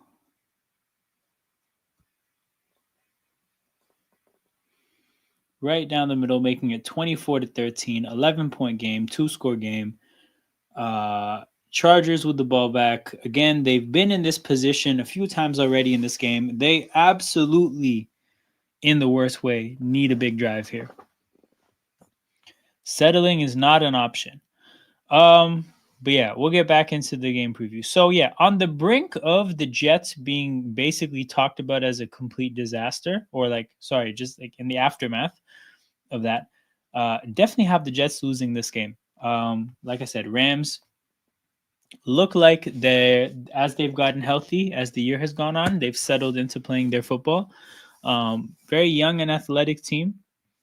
I do think they can be ran against defensively, but Buffalo, for some reason, didn't do that. Feels like sometimes teams go away from it. Buffalo still ended up scoring 40, but they had really polar opposite back-to-back weeks. They had a game in the 40s for both teams against Buffalo, and then a 12-6 game 4 days later against the Niners, where nobody touched the end zone. So, yeah, I mean, I attribute that to a short week. I think they'll get back to regularly scheduled programming against the Jets, and I think the Rams take this one by a couple touchdowns. I don't think this is a close game personally. Next game on the preview, Eagles and Commanders. And then if you look at the chart here, some pretty comparable outputs between these two teams, but a couple sections where the Eagles are much better, mainly the defensive ones. But when it comes to this, I think trends are important because the Eagles are trending up as the year goes on as a whole. Generally, I think the Panthers game was a weird blip. I do think that against the Panthers, they were going up against the gambling gods. So I think that made that game tough. But Eagles trending upwards, Commanders trending downwards. As is, on the whole, the Eagles have better output. When you factor the trends, Eagles really should be winning this game. I think the mitigating factors here are the fact that it's a divisional game. It's a road divisional game. The Eagles have won 10 in a row, so they're due for a loss. Those are the reasons you would maybe think that the Commanders have a shot. But personally, I think if you look at the Commanders' record, they're 0 for 4 against winning teams, 9-1 against losing teams. They're a pretty predictable team in the sense that they beat up on bad teams, lose to good teams. Cliff Kingsbury, the guy who runs the offense, has a long history dating back to college of his offenses falling apart after week 7. So, yeah, I don't think Washington gets a win here. I think the Eagles win this one by like I'll say they win by 10.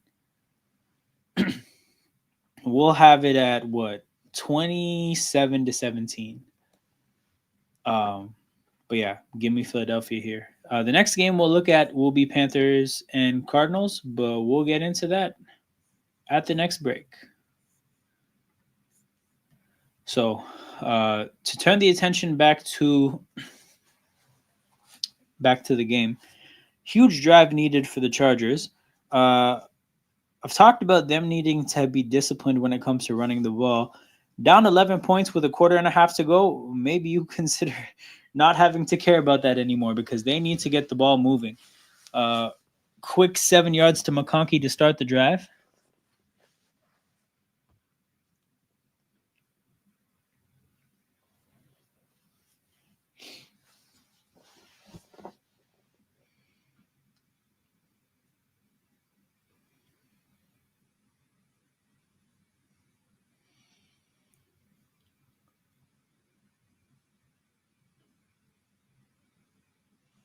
Shout out Dan Fouts, I guess.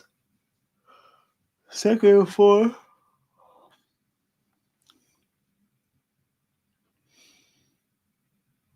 Herbert, pressure, scramble. Oh, goes for a run, picks up about 20 yards, made a couple guys miss. I saw him break through the numbers there. I wondered if somebody was going to catch him from behind, but I think he had to slow up to put a move on somebody, and the guy from behind caught him.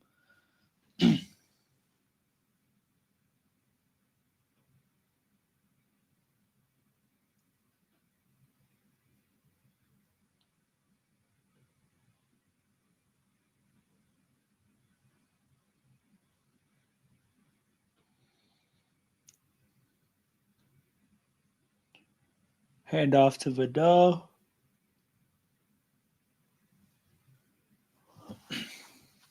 One yard on first down. But yeah, the Chargers definitely need to.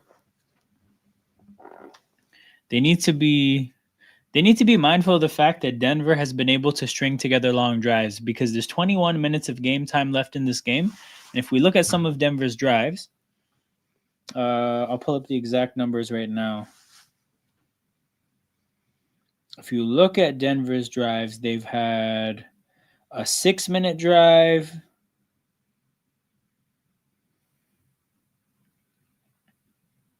Hold on, they've had 2 6-minute drives. No, they've had 3 6-minute drives. So you kind of have to think about the game like you have 3 drives left. And if you have 3 drives left and it's a 2-score game, you got to be getting touchdowns.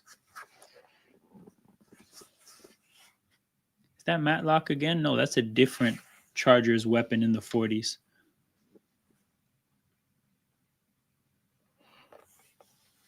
First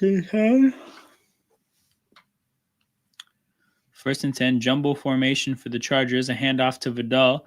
Broncos defender comes very close to delivering a horse collar. Oddly enough, I think his grip wasn't strong enough. His hand kind of slipped, but he was venturing close to that territory.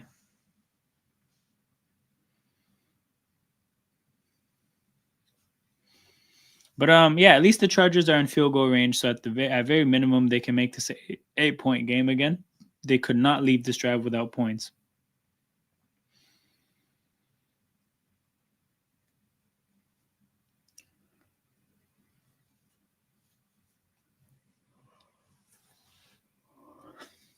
Play action. Herbert rolls left, looks down the field, has Stone Smart wide open in the middle. Busted zone there for sure. And a first down for the Chargers. Now they can turn their eyes to the end zone because they're getting close. And the prospects of this being a 3-point game are obviously much better than it being an 8-point game. Big drive here for the Chargers so far. Looks like 2 defenders went with Lad McConkey because he's him, and Stone Smart benefits from that. So rookie tight end, rookie receiver, 2 prominent weapons for the Chargers. Play action, Herbert. Oh my God. The whole pass rush got into the backfield. Soon as he looked up the field, 3 Broncos in the backfield. Puts them in 2nd and long. And those kind of plays are backbreakers. They're like holding penalties. You know, a 2nd and 17 is a very difficult situation to be in. Number 92, Tillman, flies by the tight end in motion and wraps up Herbert for a sack.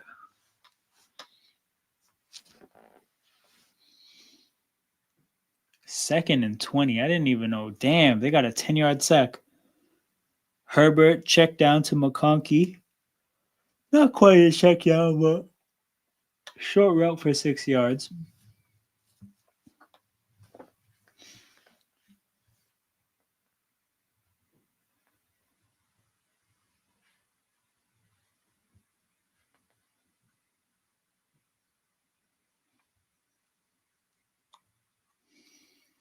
Third and 13.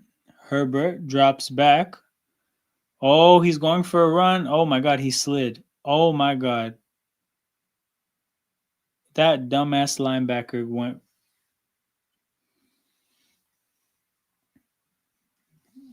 I could not believe he slid. And then I saw the contact and I'm like, never mind. Sliding makes sense. You know these linebackers play without discipline.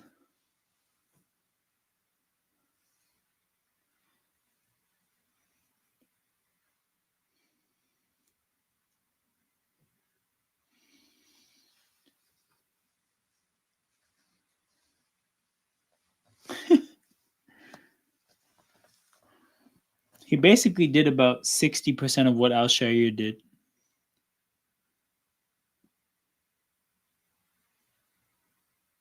Damn. That's a costly penalty there. Let me see what the timeline is saying about that. They took him off the field immediately.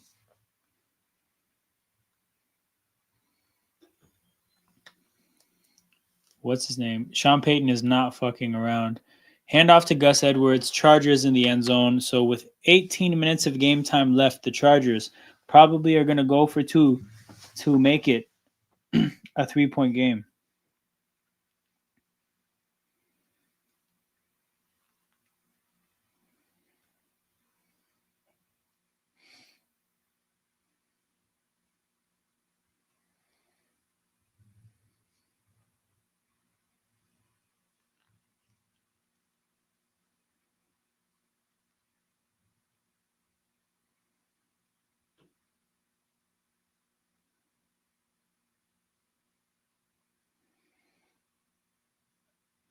Okay, here comes the 2-point conversion.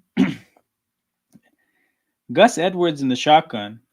And then Gus Edwards motions to the wide part of the formation. Oh my God. Herbert up the middle. It's a keeper, and I think he gets tackled short. That is a failed 2-point conversion. So the thing about what happened is with that play, once Herbert began to run, it made complete sense. But with Gus Edwards being in motion and like, first of all, him just being in shotgun is wild. Then him motioning out to receiver, your power running back, motioning out to receiver. Immediately, I thought this is weird. And then the second I feel like Herbert gets the ball and then tucks it, I feel like it would have to make sense for everybody. Okay, there's no way this is a play action. There's no way there's any trickery here. They're running it to Herbert. And you can see, like, I mean, it's probably the thought process of a lot of other players on the field for the Broncos that Gus Edwards is going to the flat. What? Oh, he's running, of course. This was just meant to like make us think. And that play got wrapped up pretty quickly. Nothing was successfully hidden there. But yeah, we'll pivot back to the game previews. Cardinals and Panthers. So again, Trout's always handy. You can see Arizona, a lot better than Carolina, output-wise.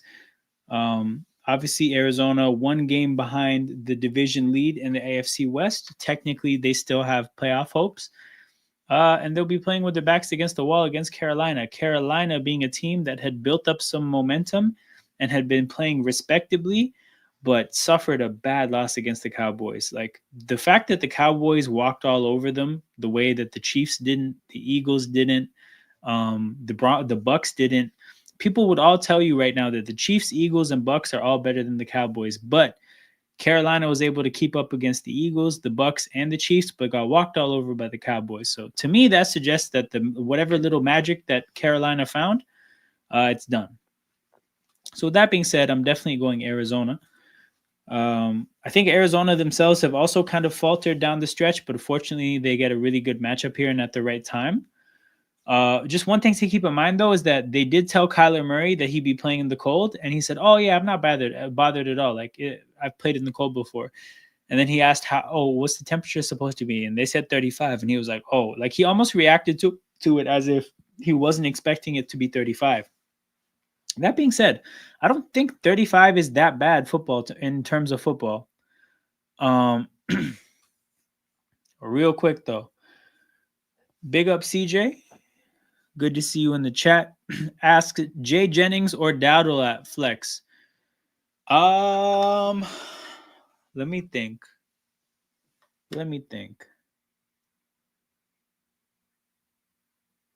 Because the Niners don't have a running back, they might be throwing a lot. But also, you know what? Yeah, give me Jennings. I'll take Jennings, bro.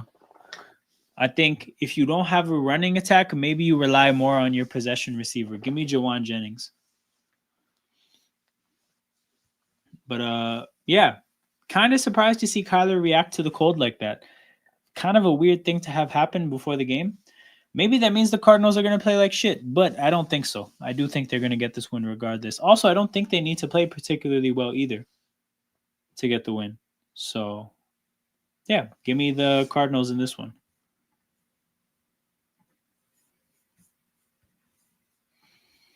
So, yeah, Broncos with the ball. Estime gets tackled.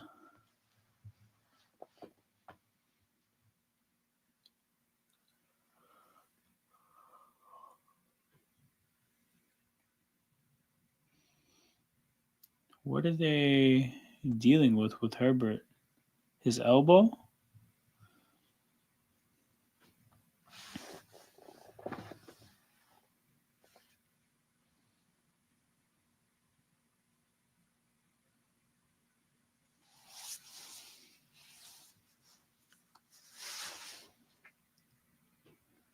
Oh, toss to the flat to Javante. 4 yards. So we got 3rd and long already for Denver. Huge opportunity for the Chargers. And again, people, while I do think Denver is going to win, definitely pulling for the Chargers. I'm trying to see Cincinnati and Denver be as important of a game as possible. If Cincinnati Denver is an important game, I'm definitely doing a watch along on Saturday.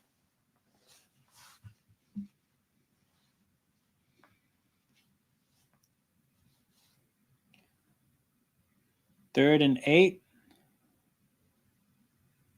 Deion Henley is a quarterback spy. And is this picked off?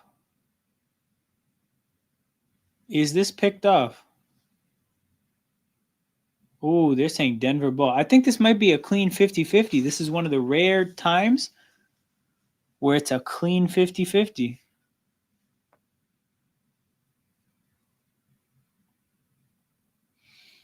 Javonte Williams and Derwin James fighting for the ball. But wow, 3 and out for the Chargers defense. Not something they've been able to do much in this game, but they get a big stop when they need it. Herbert with the ball back and a chance to win this game.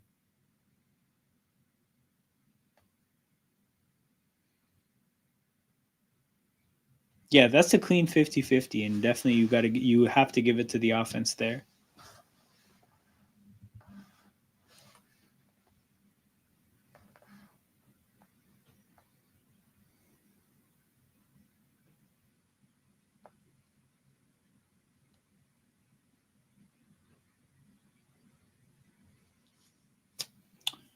So 45 seconds left in the third. We're probably going to get one last play before the fourth quarter.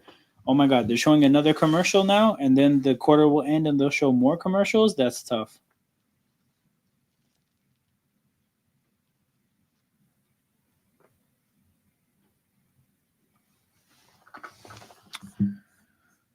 So back to the previews, I suppose. Vikings against Seahawks.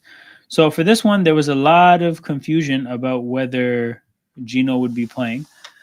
Kind of don't think it matters. I got the Vikings anyways. I think the Seahawks look disappointing against Green Bay. I'm pretty sure Charbonneau isn't playing. So Seahawks might be without two backs. Banged up team that is not particularly good in the first place anyways. But they are at home after a tough loss. So while I do think that there's a tiny chance, particularly because the Vikings kind of had a disappointing game for a lot of that game, they were disappointing against Chicago. I do think the Vikings figure this one out. I think it's going to be a situation where they kind of smell blood in the water with the Lions' injuries. And they might think that, we're right there. We just have to keep pace with them until week 18, and then we go head to head against a banged up team. So I think the blood in the water that Minnesota is going to be picking up on is going to make it tough for Seattle. And in Seattle's case, this is really a must win. So again, the small window for something unique like something unexpected to happen here is, again, the fact that Seattle had a bad loss at home. You don't want to have two bad losses in a row at home, and their backs are against the wall. But I definitely like Minnesota here. Just a better team overall. Next game we'll get into is Patriots-Bills, but the game is back. 14-point spread. It's supposed to be a blowout. Next week, Seahawks-Bears on Thursday Night Football. PU, that's going to stink.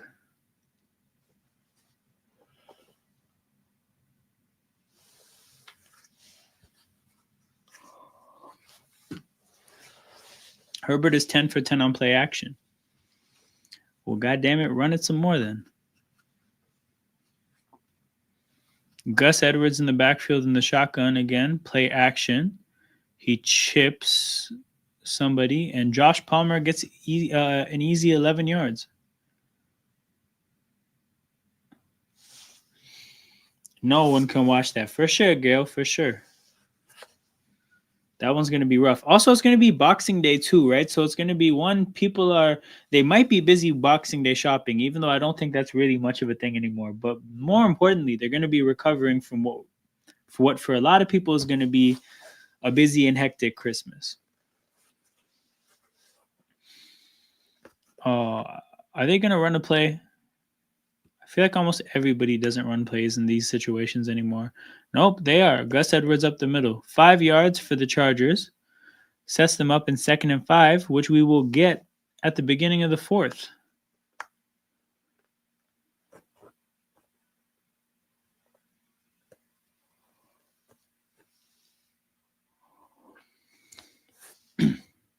Back to the preview. So, Patriots-Bills, like I said, Bills wearing their Patriots uniforms, which are interesting.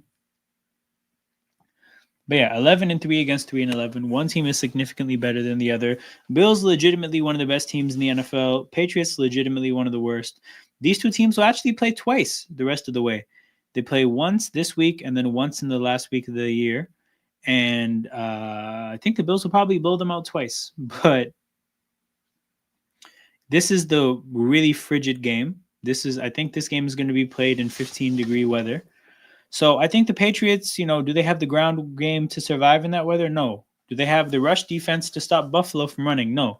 I think Buffalo might run for 250 yards in this game. If you have a Buffalo running back in fantasy, start them now. Like, set your lineup immediately. But this game should be a blowout. Next game, Jags and Raiders. So what I'll say about this game is it looks like it's going to be Aiden O'Connell against Mac Jones. I I actually don't know if the Raiders have they've had some okay games as of late. I'm trying to see what happened between Kansas City and Atlanta, but I don't think either of those games were that bad. I kind of feel the same about Jacksonville though.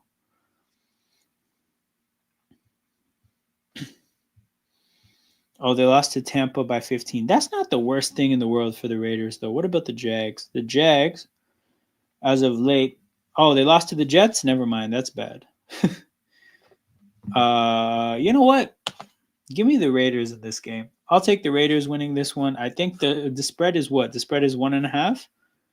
You know what? Screw it. Aiden O'Connell gets the Raiders the W at home. Uh, Mac Jones, I think, already has a one win this year. I think that's too many for him. It's already too many. So yeah, I got the Raiders winning this one. They got within about 30 yards of beating the Falcons, who are obviously a better team than the Jags. And they get to upgrade the quarterback position. So back-to-back home games. Like I said, losing back-to-back home games. Um, I mean, it's the Raiders, so it definitely could happen. But I got them beating the Jags. What else we got? We got Niners and Dolphins. So Niners and Dolphins. If you look at the output here, right, well, actually, the game is back, so we'll get back to this.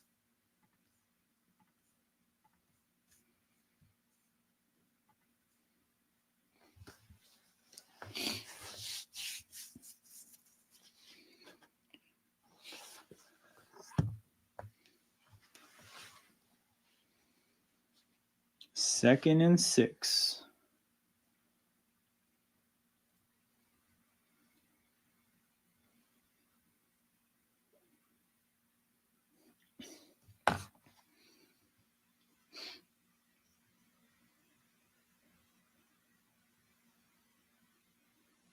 Oh shit! Pressure getting home. Dump off Herbert to Matlock. However, I think this might be roughing the passer. This might be another bad penalty from Denver.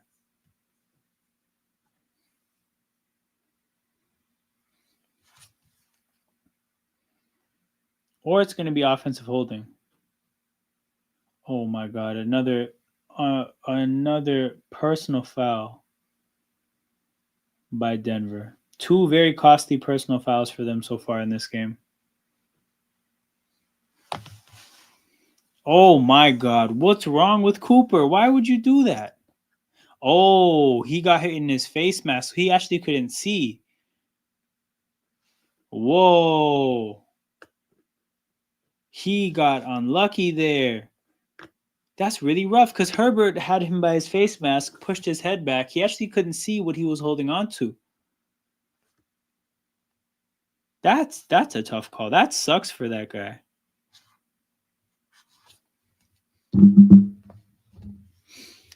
First and 10. Massive 15-yard penalties, man. The last touchdown drive on the back of a 15-yard penalty. The Chargers field goal on the back of a 15-yard penalty. Broncos definitely outplaying the Chargers, but it might be 3 15-yard penalties that even out this game.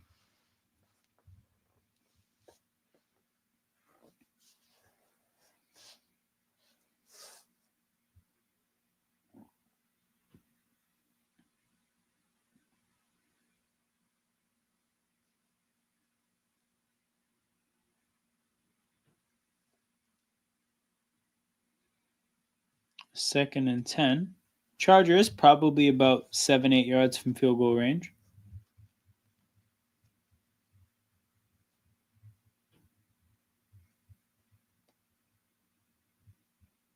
Oh, play action and a great screen setup, but it looks like there's going to be a penalty on the offensive line here. I think somebody probably got held, would be my assumption.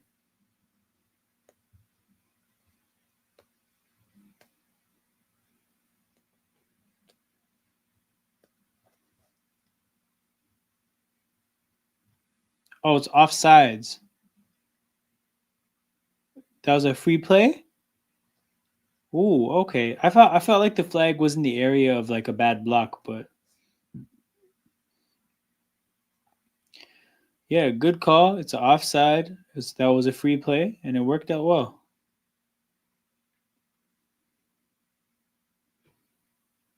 I mean, I don't know why the player's upset about the penalty. It literally doesn't change anything. Wait, they accepted it. Wait, 2nd and 5. That's accepting it?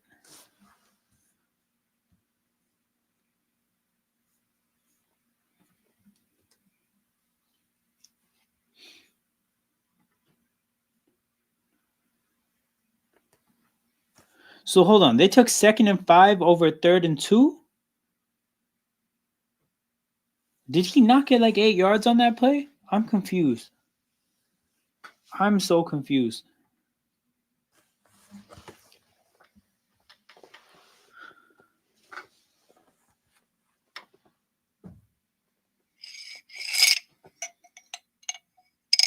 Third and 5. I swear the screenplay worked.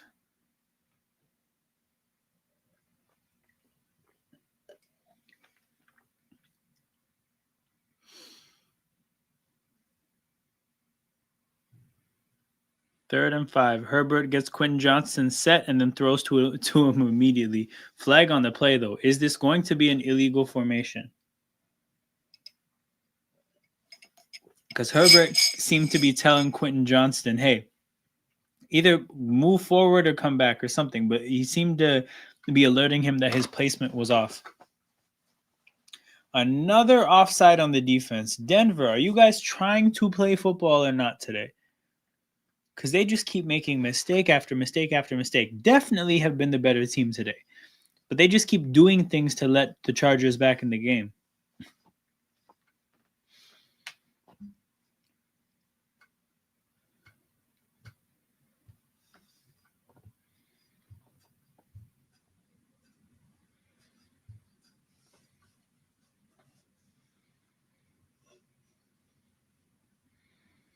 Herbert, play action, throws to McConkey on a crossing route, who puts on a great move or puts a great move on a guy to make somebody miss. And it's an easy first down for McConkey.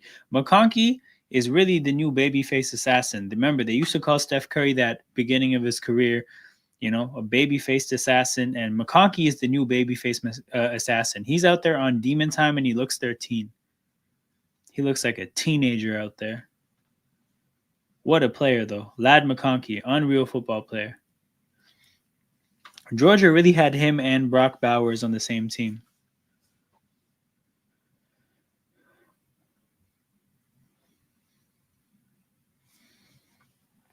Herbert.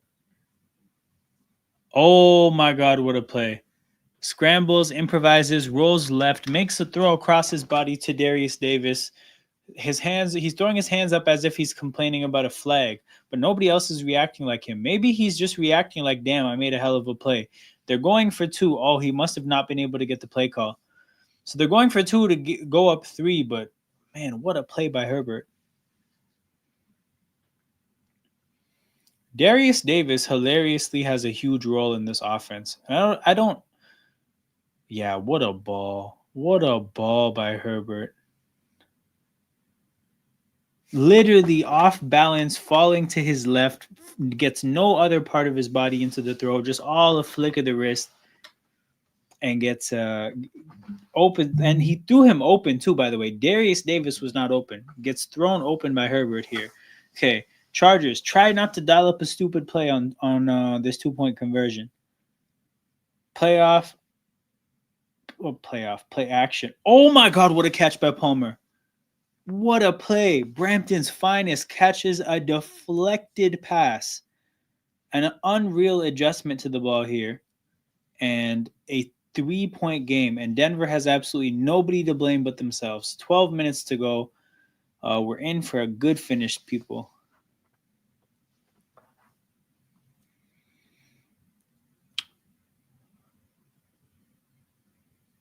Catches it, gets both his feet in.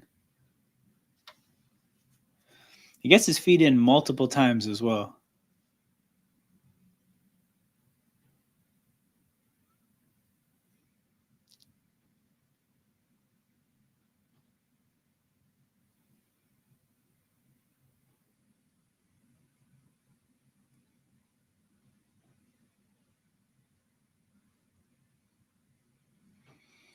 But yeah, we'll pivot to the previews again.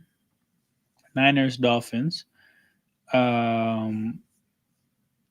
With this matchup, I think the Niners' lack of a running back is going to cost them here. Down their top three running backs, their fourth stringer goes out with a hamstring injury. I don't know who they're going to be playing at running back, but I do expect that to cost them.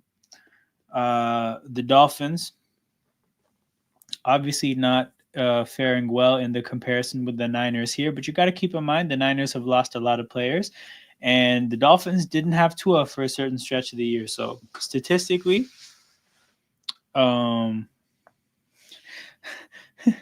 Disco Flash says, how about both lose? Okay, hold on. Is that about San Francisco and Miami, or is that about Denver and Chargers? Because I know this matchup is between two of your division rivals. So I think in both situations, you're probably cheering for both teams to lose. But yeah, I got the Dolphins winning this game. He said both. The answer to everything, both. It's the Shannon Sharp meme, BOAF, both. Yeah, I definitely think the Niners lose this game. Doesn't particularly say much about either team, regardless who wins this game. Don't have a ton of faith in either. But Miami's a little bit healthier. And what I saw from San Francisco on Thursday against the Rams is extremely discouraging. That team looked like shit.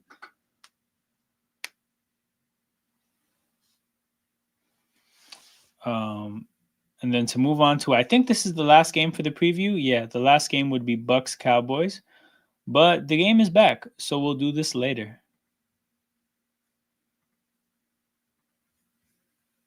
But yeah, good to see you in the chat, Disco Flash. Have you watched much of this game? Because it's been a good game, actually. As a person who probably doesn't care who wins in this game, you probably would have enjoyed it as a neutral. I'm pulling for the Chargers because I want to see Bengals against Broncos be an important game next week. So that's why I'm cheering for the Chargers. But yeah, I'm curious as to see if there's a particular team you want to lose or you want to lose. Nope, I was watching a really good show. Awesome use of time. Definitely an awesome use of time. Here at Emotional Football, we do promote a balanced lifestyle. Love football, but man, get some good balance in there as well.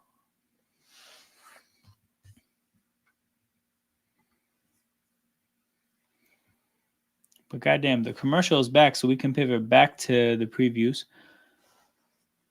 Bucks and Cowboys. Bucks only being favorites by 4 is surprising.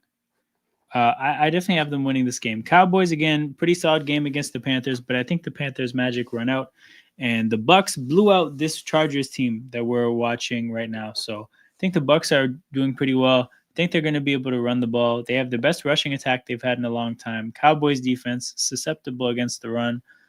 On the other side of things, Bucks defense, probably one of their worst defenses they've had in the Todd Bowles era. But Todd Bowles against a bad quarterback, I always like it. Todd Bowles is going to dial up some ungodly blitzes for Cooper Rush, and we're going to see how he handles it. So, yeah, give me the Bucks. Give me the Bucks for sure. And then Saints Packers, which we'll get to next time the commercials are on. What a horrendous matchup. That is going to be horrible television. 2nd and 5 for the Broncos.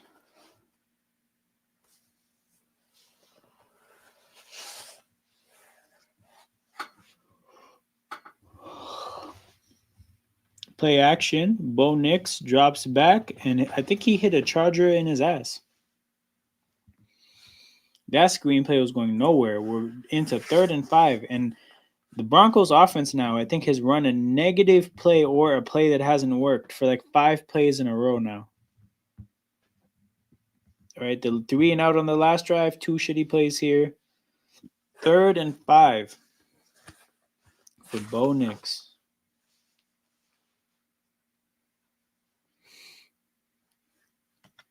That's true, Gail. That's true. There is one community of people interested in that game.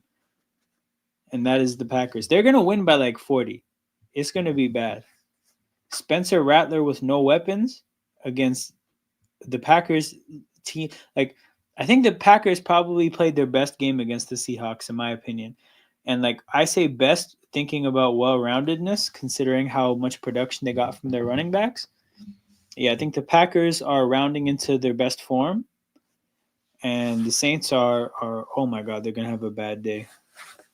Um, but hilariously, we have another check down to the fullback, resulting in a first down. Bo Nix, man, check down king. And I'm not even saying that to slander him because it's working and it's smart if it's working. But like, man, this guy loves a check down.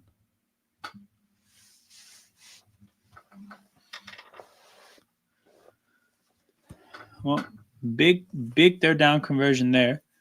Play action for Bo Nix. Looks around, decides to take a shot, and he has Mims, but he underthrew him. A horrible throw. He had Mims for a touchdown. He just undersold that completely. Yeah, if Nix has the arm to drive that ahead of Mims, Mims is in behind the defense. That could have been the second big play for Mims today. It's a out and up, a double move against Tahib Still.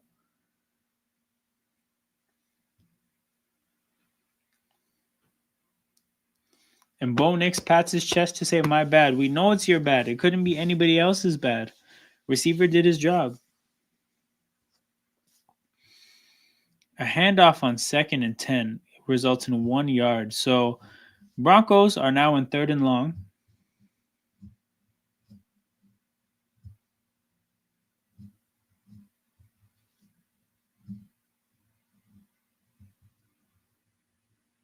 Damn, high stakes play for them.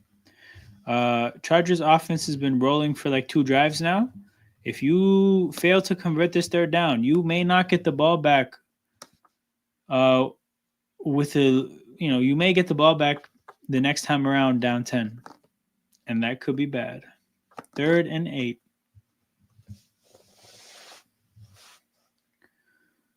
Bo Nix drops back, rolls to the right, gets flushed out, takes again yet another check down, and it's incomplete. 4th and 8 with just under 10 minutes to go.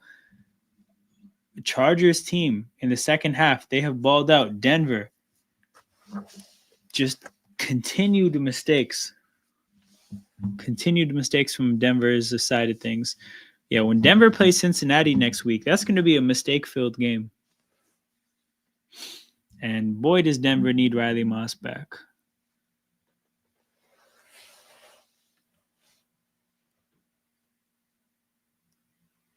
Also, this just about locks in Denver as the 7th seed, even if they make it.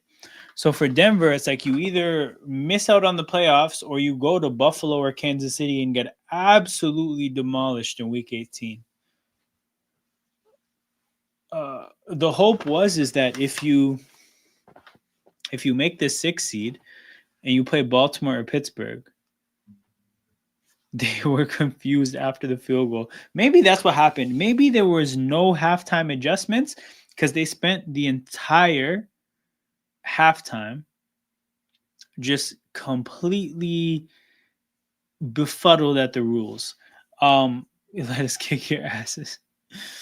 Let's kick it. Yeah, I mean, that's what's going to happen. Denver is probably going to show up to Kansas City and just get their ass kicked. Denver and Kansas City also play in Week 18, so they might have back-to-back matchups. But that being said, for Kansas City to be the 2 seed, they have to completely collapse down the stretch, which I just don't think is going to happen. So probably not going to work out that way. What was I going to say? Oh, Disco Flash, you missed a crazy thing. Look up Chargers fair catch free kick. Look that up, and then when you see the results, you can come back and let us know your thoughts. But we saw some historical shit today at the end of the first half. It was actually legitimately pretty crazy.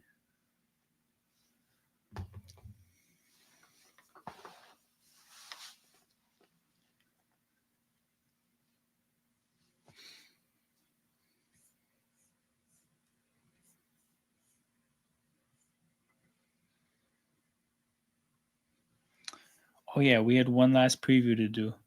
Okay, Packers Saints. Kind of already talked about this one, but Packers are rounding out into their best form. Saints are a complete mess. Won't have Kamara. So it'll probably be the weakest Saints team we've seen and arguably the strongest Packers team we've seen yet. It's a 15-point spread for a reason. This game should be a blowout. I think it's going to be a snow game too, by the way. So this week, yeah, there's a 51% chance of snow. So this is the snow game. Actually, you know what, guys? If it's a snow game, maybe take the Saints to cover this. Just a thought, but no, I think the Packers. You know what? The way they were running the ball last week, Packers probably get it done, even if it's a snow game, like against the spread. So, yeah, Packers going to take a lot of momentum into those two crucial matchups against Minnesota and Detroit in the last 2 weeks. No, hold on. Who do they play? They play they play Minnesota and Chicago. Even better. It's Minnesota that has the two big matchups against Green Bay and Detroit. Yeah, no, Green Bay. Depends what they do against Minnesota. That being said, Gail, it is in my best interest that the Packers beat the Vikings in Week 17. So I'm about to be a massive Packers fan again. I was arguably, I would say, the biggest Packers fan in the world when they played Detroit on Thursday Night Football. It didn't particularly work too well for me, but I will be back on the bandwagon in Week 17. Whenever Sir Fell is back, I'll let him know as well. I'm rooting for his team's demise in Week 18. 2nd and 10 for the Chargers, 9:42 to go. At their own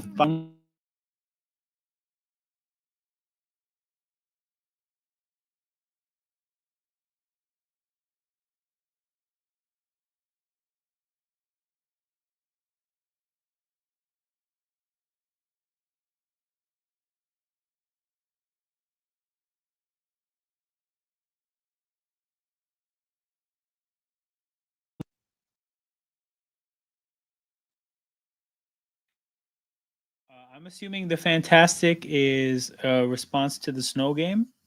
And I agree. Snow games are fantastic.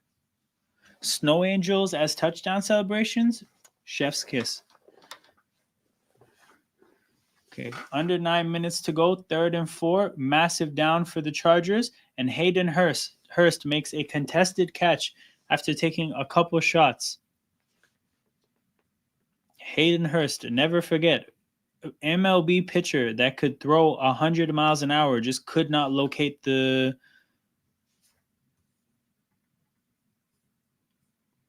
answer for the Packers. Oh yeah. Huge Packers fan. Will be wearing green. If I could find a Packers like hat or something on short notice, I would, but I don't think I can. But yeah, I'm a huge fan. Absolutely a huge fan. In Week 17. Gus Edwards up the middle on 1st and 10.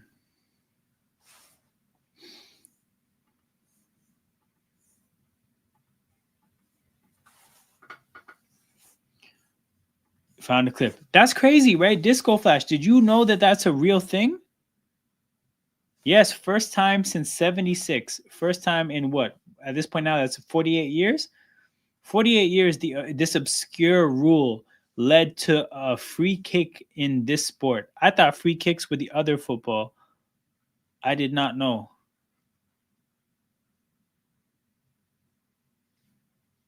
Play action. Oh, great play by Cooper. Great play by Cooper shutting that down.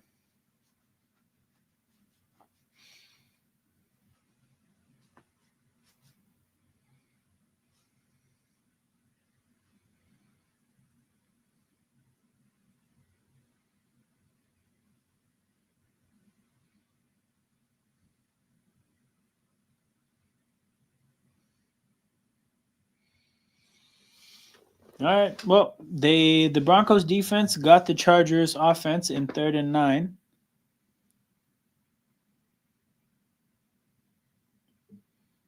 Herbert's going to drop back. Oh, shit. They dialed up an aggressive blitz, and it got home. Herbert could not make a play.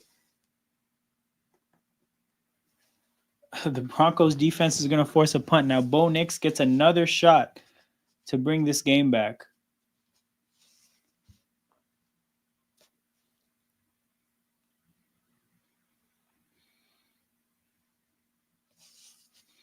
And the punt is going to be great for field. The sack is going to be great for field positioning, anyways, because they're going to be punting from their own 9 now.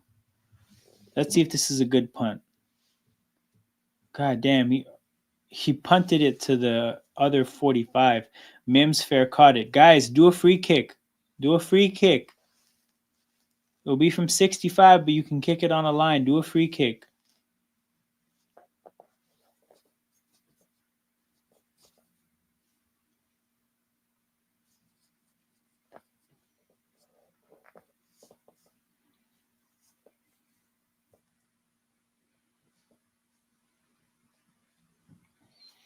But yeah, no more previews to go. We can just sit tight for the rest of the game.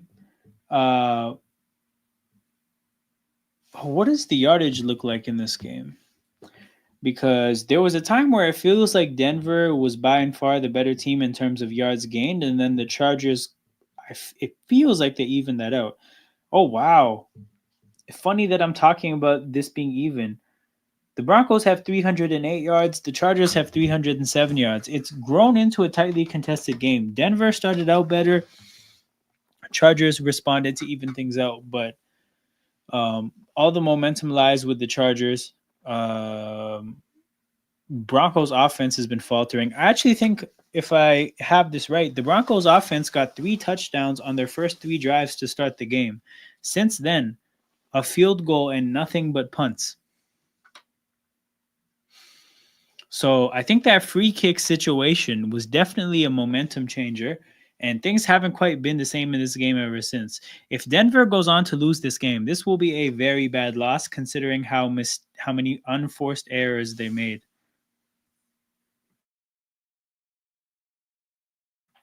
Just downright self-sabotage from the Broncos down the stretch here. But they have a chance to make up for it. At least they're going to have the ball back. 6:41 to go.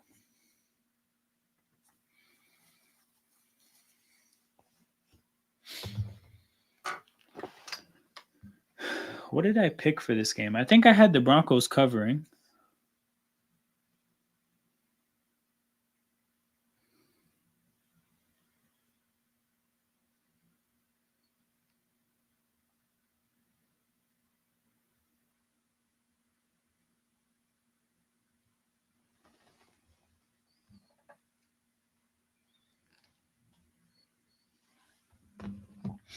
It's foggy as hell in LA. What the hell?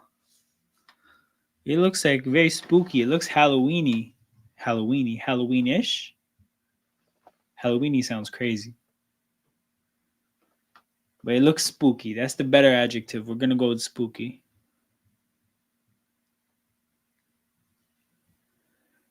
All right. Well, let's see what you can do, Bo Nix. Roughly 15 yards away from the edge of field goal range. Down 3, fourth quarter. Oh, no. Oh, no, Bo Nix. 10-yard sack on first down. And it looked like he had a chance to throw it away. He tried to tuck the ball and make a play, and it did not work. But that is a bad mistake and a very bad result. Immediately, they're in 2nd and 20, and the play was made by Bud Dupree. I didn't even know he was still in the league. Talk about a throwback. Shout out Bud Dupree and shout out Matt Moore. Dolphins quarterback absolutely got smoked.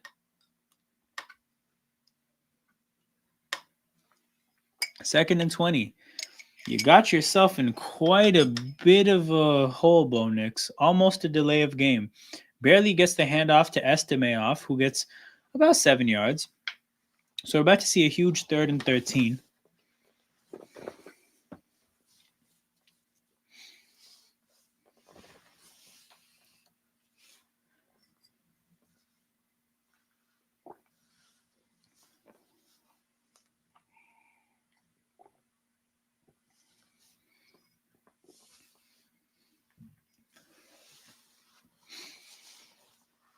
Javonte in the backfield. 3 wide receivers to the right, tight end to the left, 2 short options. Bo Nix takes the tight end as the short option, stiff arms the shit out of Derwin James, but Derwin James also brings him down to the ground in the process. And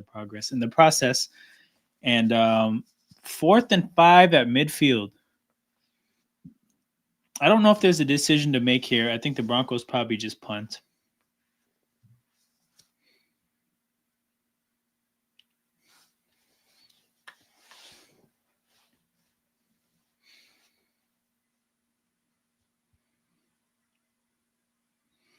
Yeah, they got to punt. 4th and 5/6. We'll see if they can get off another great punt. The last punt was down at like the 2. This time Darius Davis catches it at the 9. Both teams have all their timeouts left, so this last 428 is going to take quite a bit of time. But very tightly contested divisional game. I was kind of scared of the Broncos running away with it at some point, but it does seem like we're going to get the good finish I was hoping for. Like I said, people will be back on Saturday at 4. Saturday at 4 for Ravens Steelers, which is happening at the same time as the college football playoffs. So it'll be a double watch along. Then we'll be back on Sunday for Sunday Night Football, Bucks Cowboys. And then we'll be back Tuesday for the landscaping stream. And then Wednesday for Christmas Day, Steelers and Chiefs. And then after that, probably Saturday for Bengals Broncos. Look, Bengals Broncos happening as a watch along is very dependent on this game, actually. If the Broncos lose, then yeah, that's actually a pretty interesting game. If not, maybe I'll do Cardinals Rams on Saturday night. But yeah, regardless, we're going to see.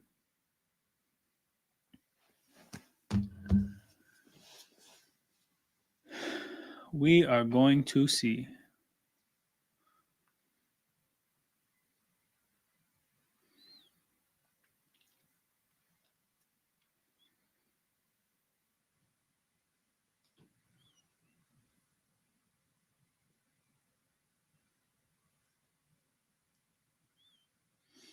These commercials are wild.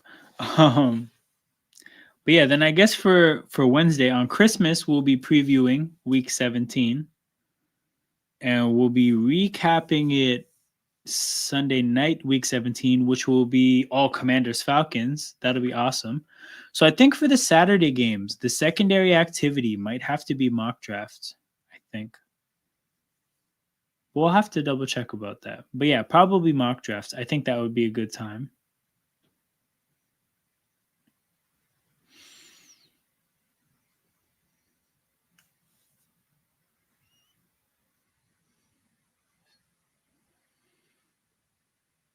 Yeah, they're showing the free kick replays, man. Still can't believe I saw that. Also, it looks like Dicker decided to try to do the Herbert hair. Interesting. Maybe that's why he's such a good kicker now. Herbert, handoff to Gus Edwards, stuffed at the line of scrimmage. We might get a lot of punts down the stretch. Goddamn.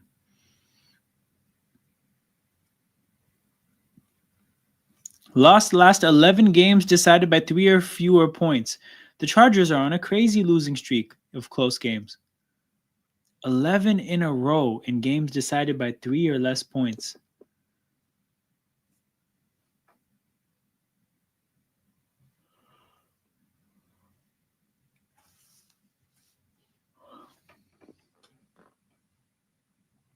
Herbert throws left. Oh no, he dropped it. Oh no, Quentin Johnston. And it stops the clock too. This guy's so unreliable. The drops issues continue for QJ.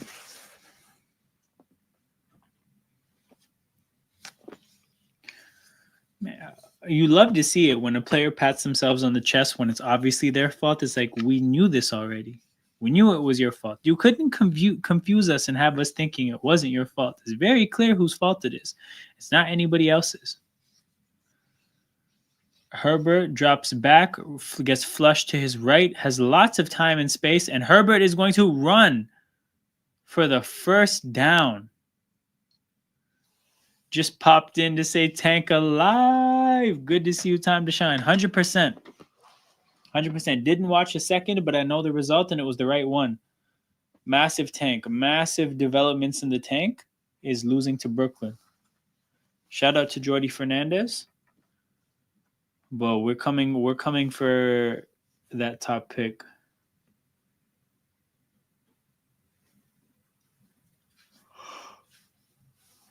Also, good to see that they didn't call that hit on Herbert, because he did try to stay in. And the quarterback should be able to get hit when they said, oh no, Gus Edwards. Gus Edwards decided to call game. Gus Edwards. Oh, he's down. Is he down? Yeah, he's down. We need to get a top 2 pick next year so Watchalongs will be lit. Yeah, I hear it, bro. We need some star power. That's definitely the case.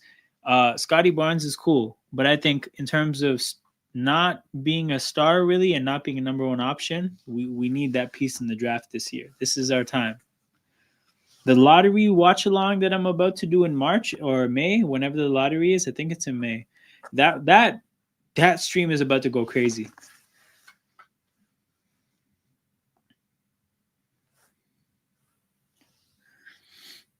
All 3 Ace. Yeah, because they have Ace Bailey and Dylan Harper, so there's lots to watch with those Rutgers games. Also, going to do a Rutgers watch along on the channel here. I did 2 Duke games.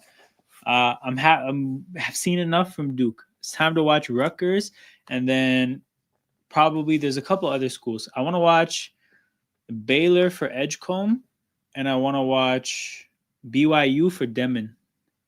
Because there's also a chance that we still might get the 4th or 5th overall pick, right? So guys like Edgecombe and Demon definitely come into play there. So yeah, we'll be keeping our eyes out. That much I could tell you.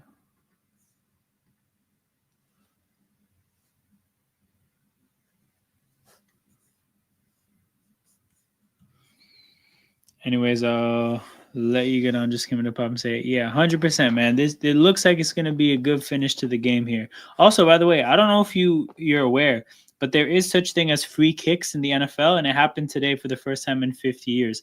Check that out, time to shine. Look up fair catch free kick Chargers, and you're about to see some crazy shit. Oh, who is this number 28? Touchdown. Hassan Haskins. Herbert with a little pitch play. A huge touchdown for the Chargers. And this game is over, people. Chargers take a 10-point lead, or about to take a 10-point lead. Broncos will have 2 timeouts. What a collapse by Denver. A collapse of epic proportions.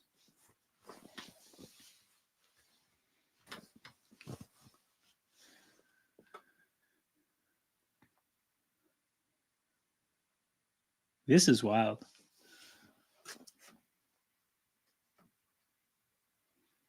Oh, Dicker made it in the end. Came very close to not making it.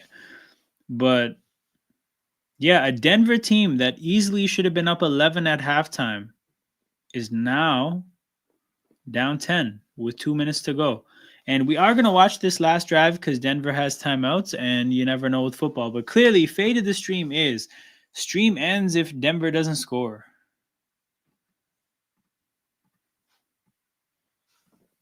Ends if Denver doesn't score.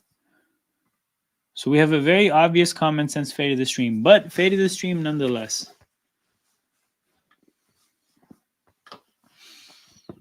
So the Chargers, in my head, right, all basically lock up the 6th seed because they're gonna win out. They play the Patriots and the Raiders. They're gonna win out. They're gonna finish 11-6. I do think that both the AFC North teams are going to finish 12-5. So, as the 6th seed, they're probably going to go to Baltimore or Pittsburgh. And I mean, they can hope. They can hope against those teams. I do think that the Chargers lose to either team, but they can hope. The 7th seed, whoever the 7th seed is, they can't hope. The 7th seed is about to get absolutely bullied on wildcard weekend, but the 6th seed can hope. And the 5 seed, the 5 seed has, I think, a great chance against Houston.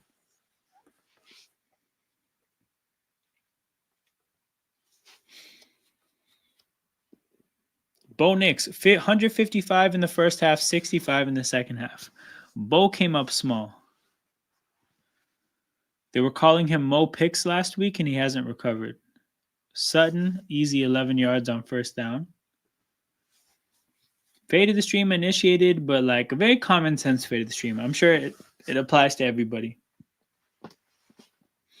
This game is about to be collectively turned off by like millions of people in America. The second Denver doesn't loses this ball or punts it, or no, they're not going to punt it, but yeah, either if they turn it over on downs or they turn it over normally. Yeah, TVs will turn off immediately. 1st and 10. Bo Nix drops back. Bo Nix finds Cam Sutton. No. Why did I say Cam Sutton? His name is Cortland Sutton, first of all. But who is that? Who is number 16? I guess we'll never know.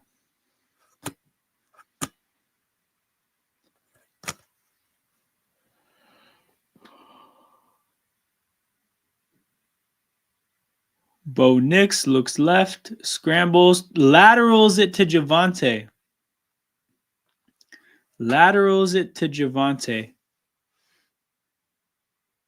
And they're going to call this, they threw the flag, but I think this was clearly a backwards pass.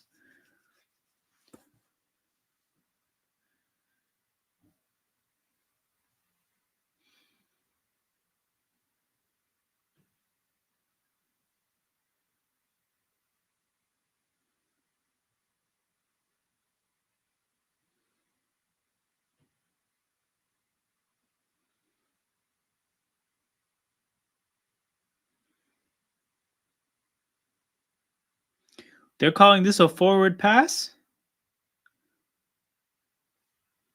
I thought that was clearly a backwards pass.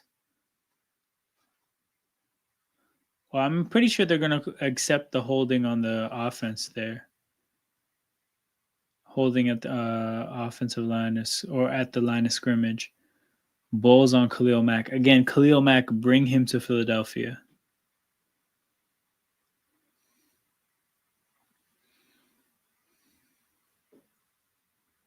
Oh, I lied. How is the camera angle so off? That's obviously a forward pass. I was tripping. I thought it was a backwards pass.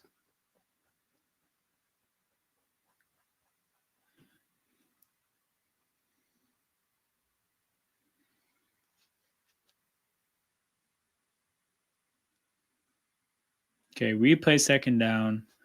And it's the 2-minute warning, I guess.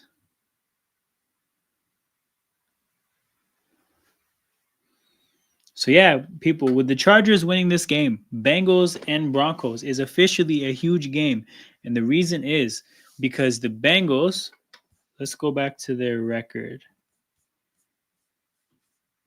The Bengals will hopefully go on to be 7-8.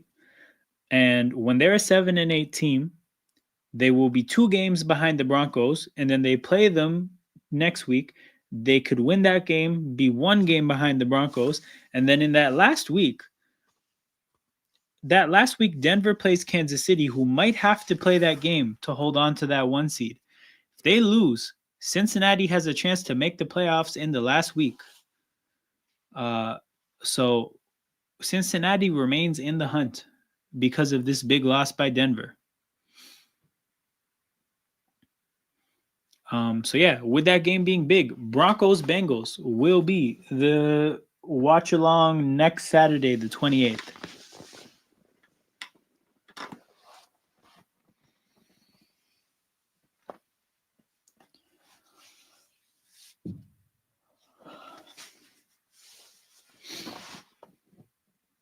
What the hell is Genmoji? Man. I learned a lot this stream. I learned about free kicks, learned about Genmojis on the Apple commercial. A lot of shit happened. But yeah, we're probably gonna see the last set of downs here. I don't think Denver is gonna get this first down.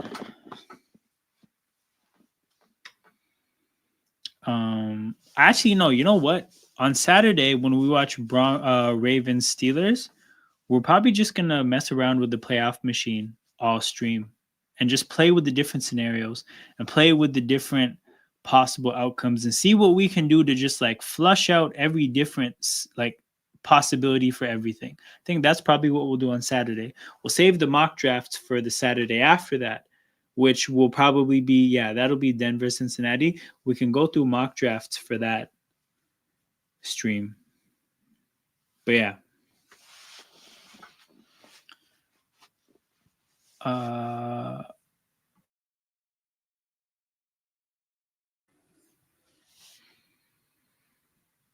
AFC playoff picture clearing up. Now the AFC playoff picture is not clearing up. It's getting muddier and muddier.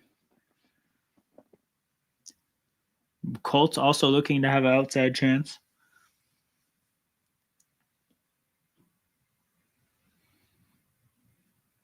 Bo. Oh, man, this guy loves a check down. Check downs on 2nd and 13. Oh my God, this Denver team is going to get sent to God on wildcard weekend if they make it as a 7 seed.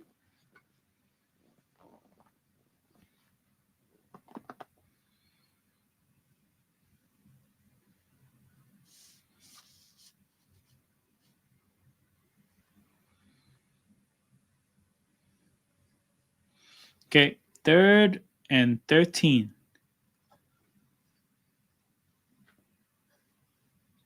Bo drops back. Lots of time. Takes another check down. The guy loves a check down. The clock keeps running. It's going to be 4th and 4. Denver wants to preserve timeouts.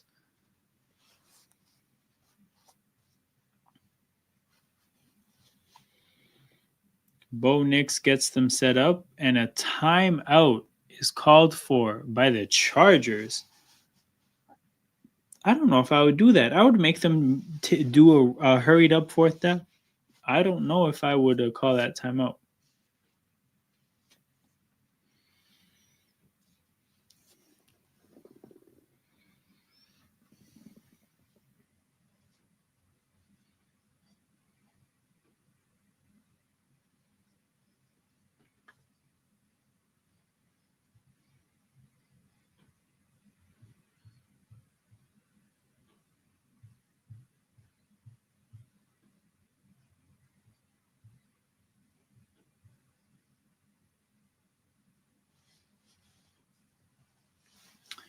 So we're back to the 4th and 3.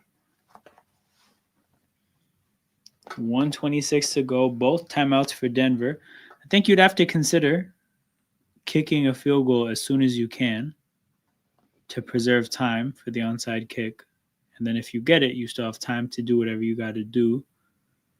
But 4th and 3, Bo Nix takes a quick shot to a tight end. Are they going to burn a timeout? Evidently not. So they're going to hurry up here. Bo Nix is flapping his arms like they're wings.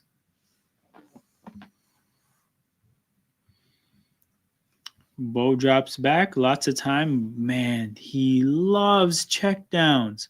And Javonte runs into field goal range. Could they kick a field goal here and go for the onside kick to leave yourself a minute for the touchdown? Absolutely.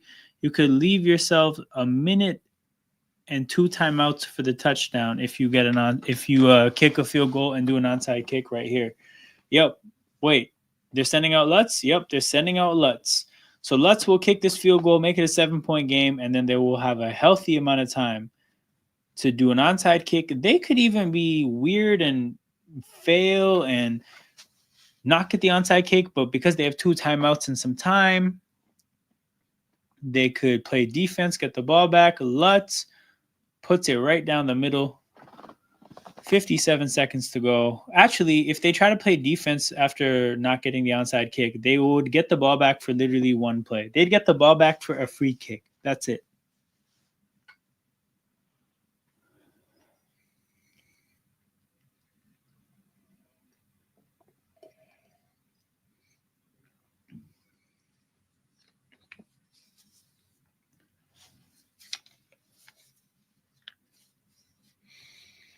Lutz looks stressed. I mean, it was going right down the middle, and it clearly had enough leg. I don't know what he's stressed about, but Lutz chance for an onside kick, which onside kicks this year are 3 for 45, so it works 7% of the time. The Broncos have a 7% chance of figuring this out.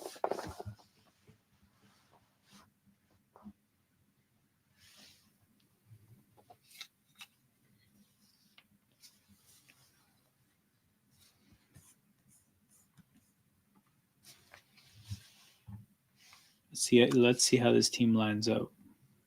The Broncos have a 92 on the field for the hands team. That's a telltale sign. They are not going to get this with a 92 on the field for an onside kick.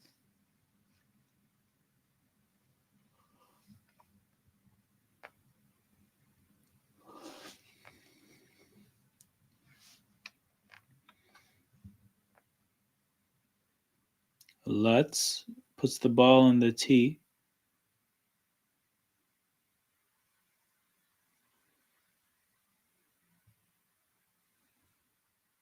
Oh, it looks like. Did they not snap the. Did Harbaugh call a timeout? Oh my God, he iced the onside kicker. They need to do a different onside kick. Switch to the other side, do a different kick.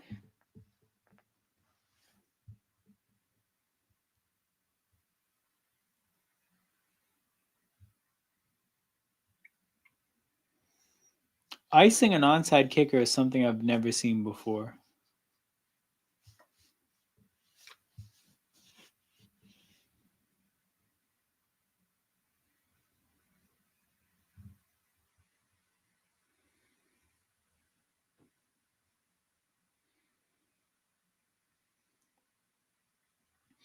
Well, he's putting the tee at the same spot, so it looks like he's trying the same thing.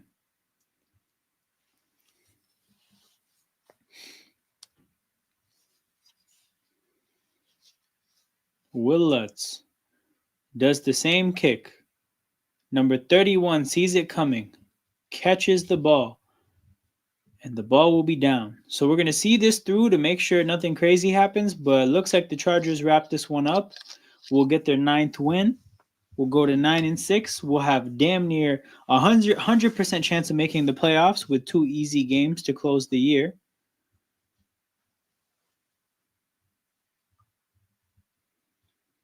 And that's a hell of a catch by number 31 because it bounced right up into his face last minute.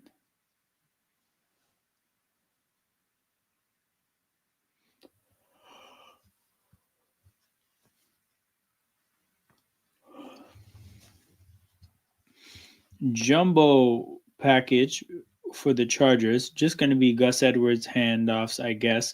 Nope, it's going to be Herbert give ups. I like the strategy though. Just kill the time and then punt the ball on the last play, if there is a last play.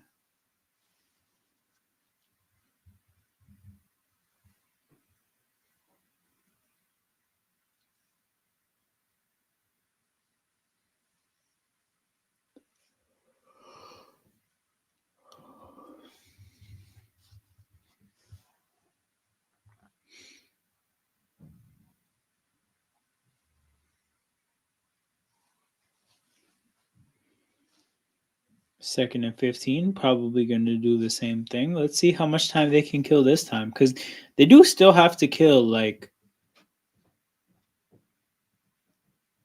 Okay. Got it down to 48. They can just do this one more time.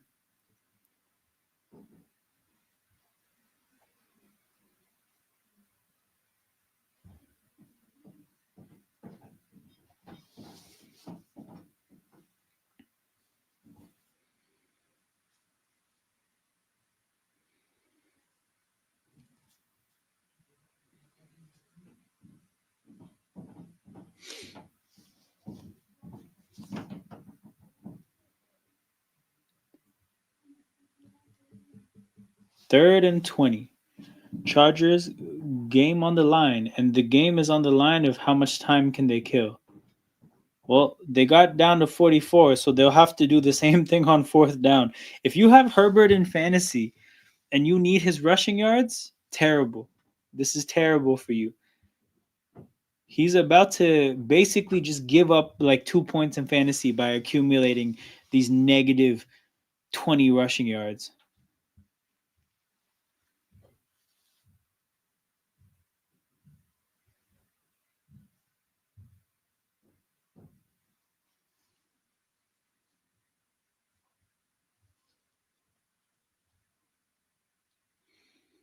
I'm actually invested to see what happens here on this 4th down.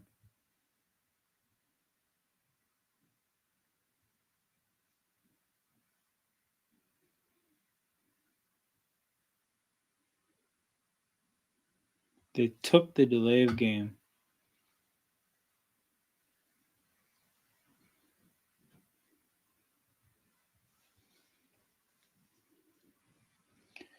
Win or tie one of the following games. They just have to beat one of Cincinnati and Kansas City.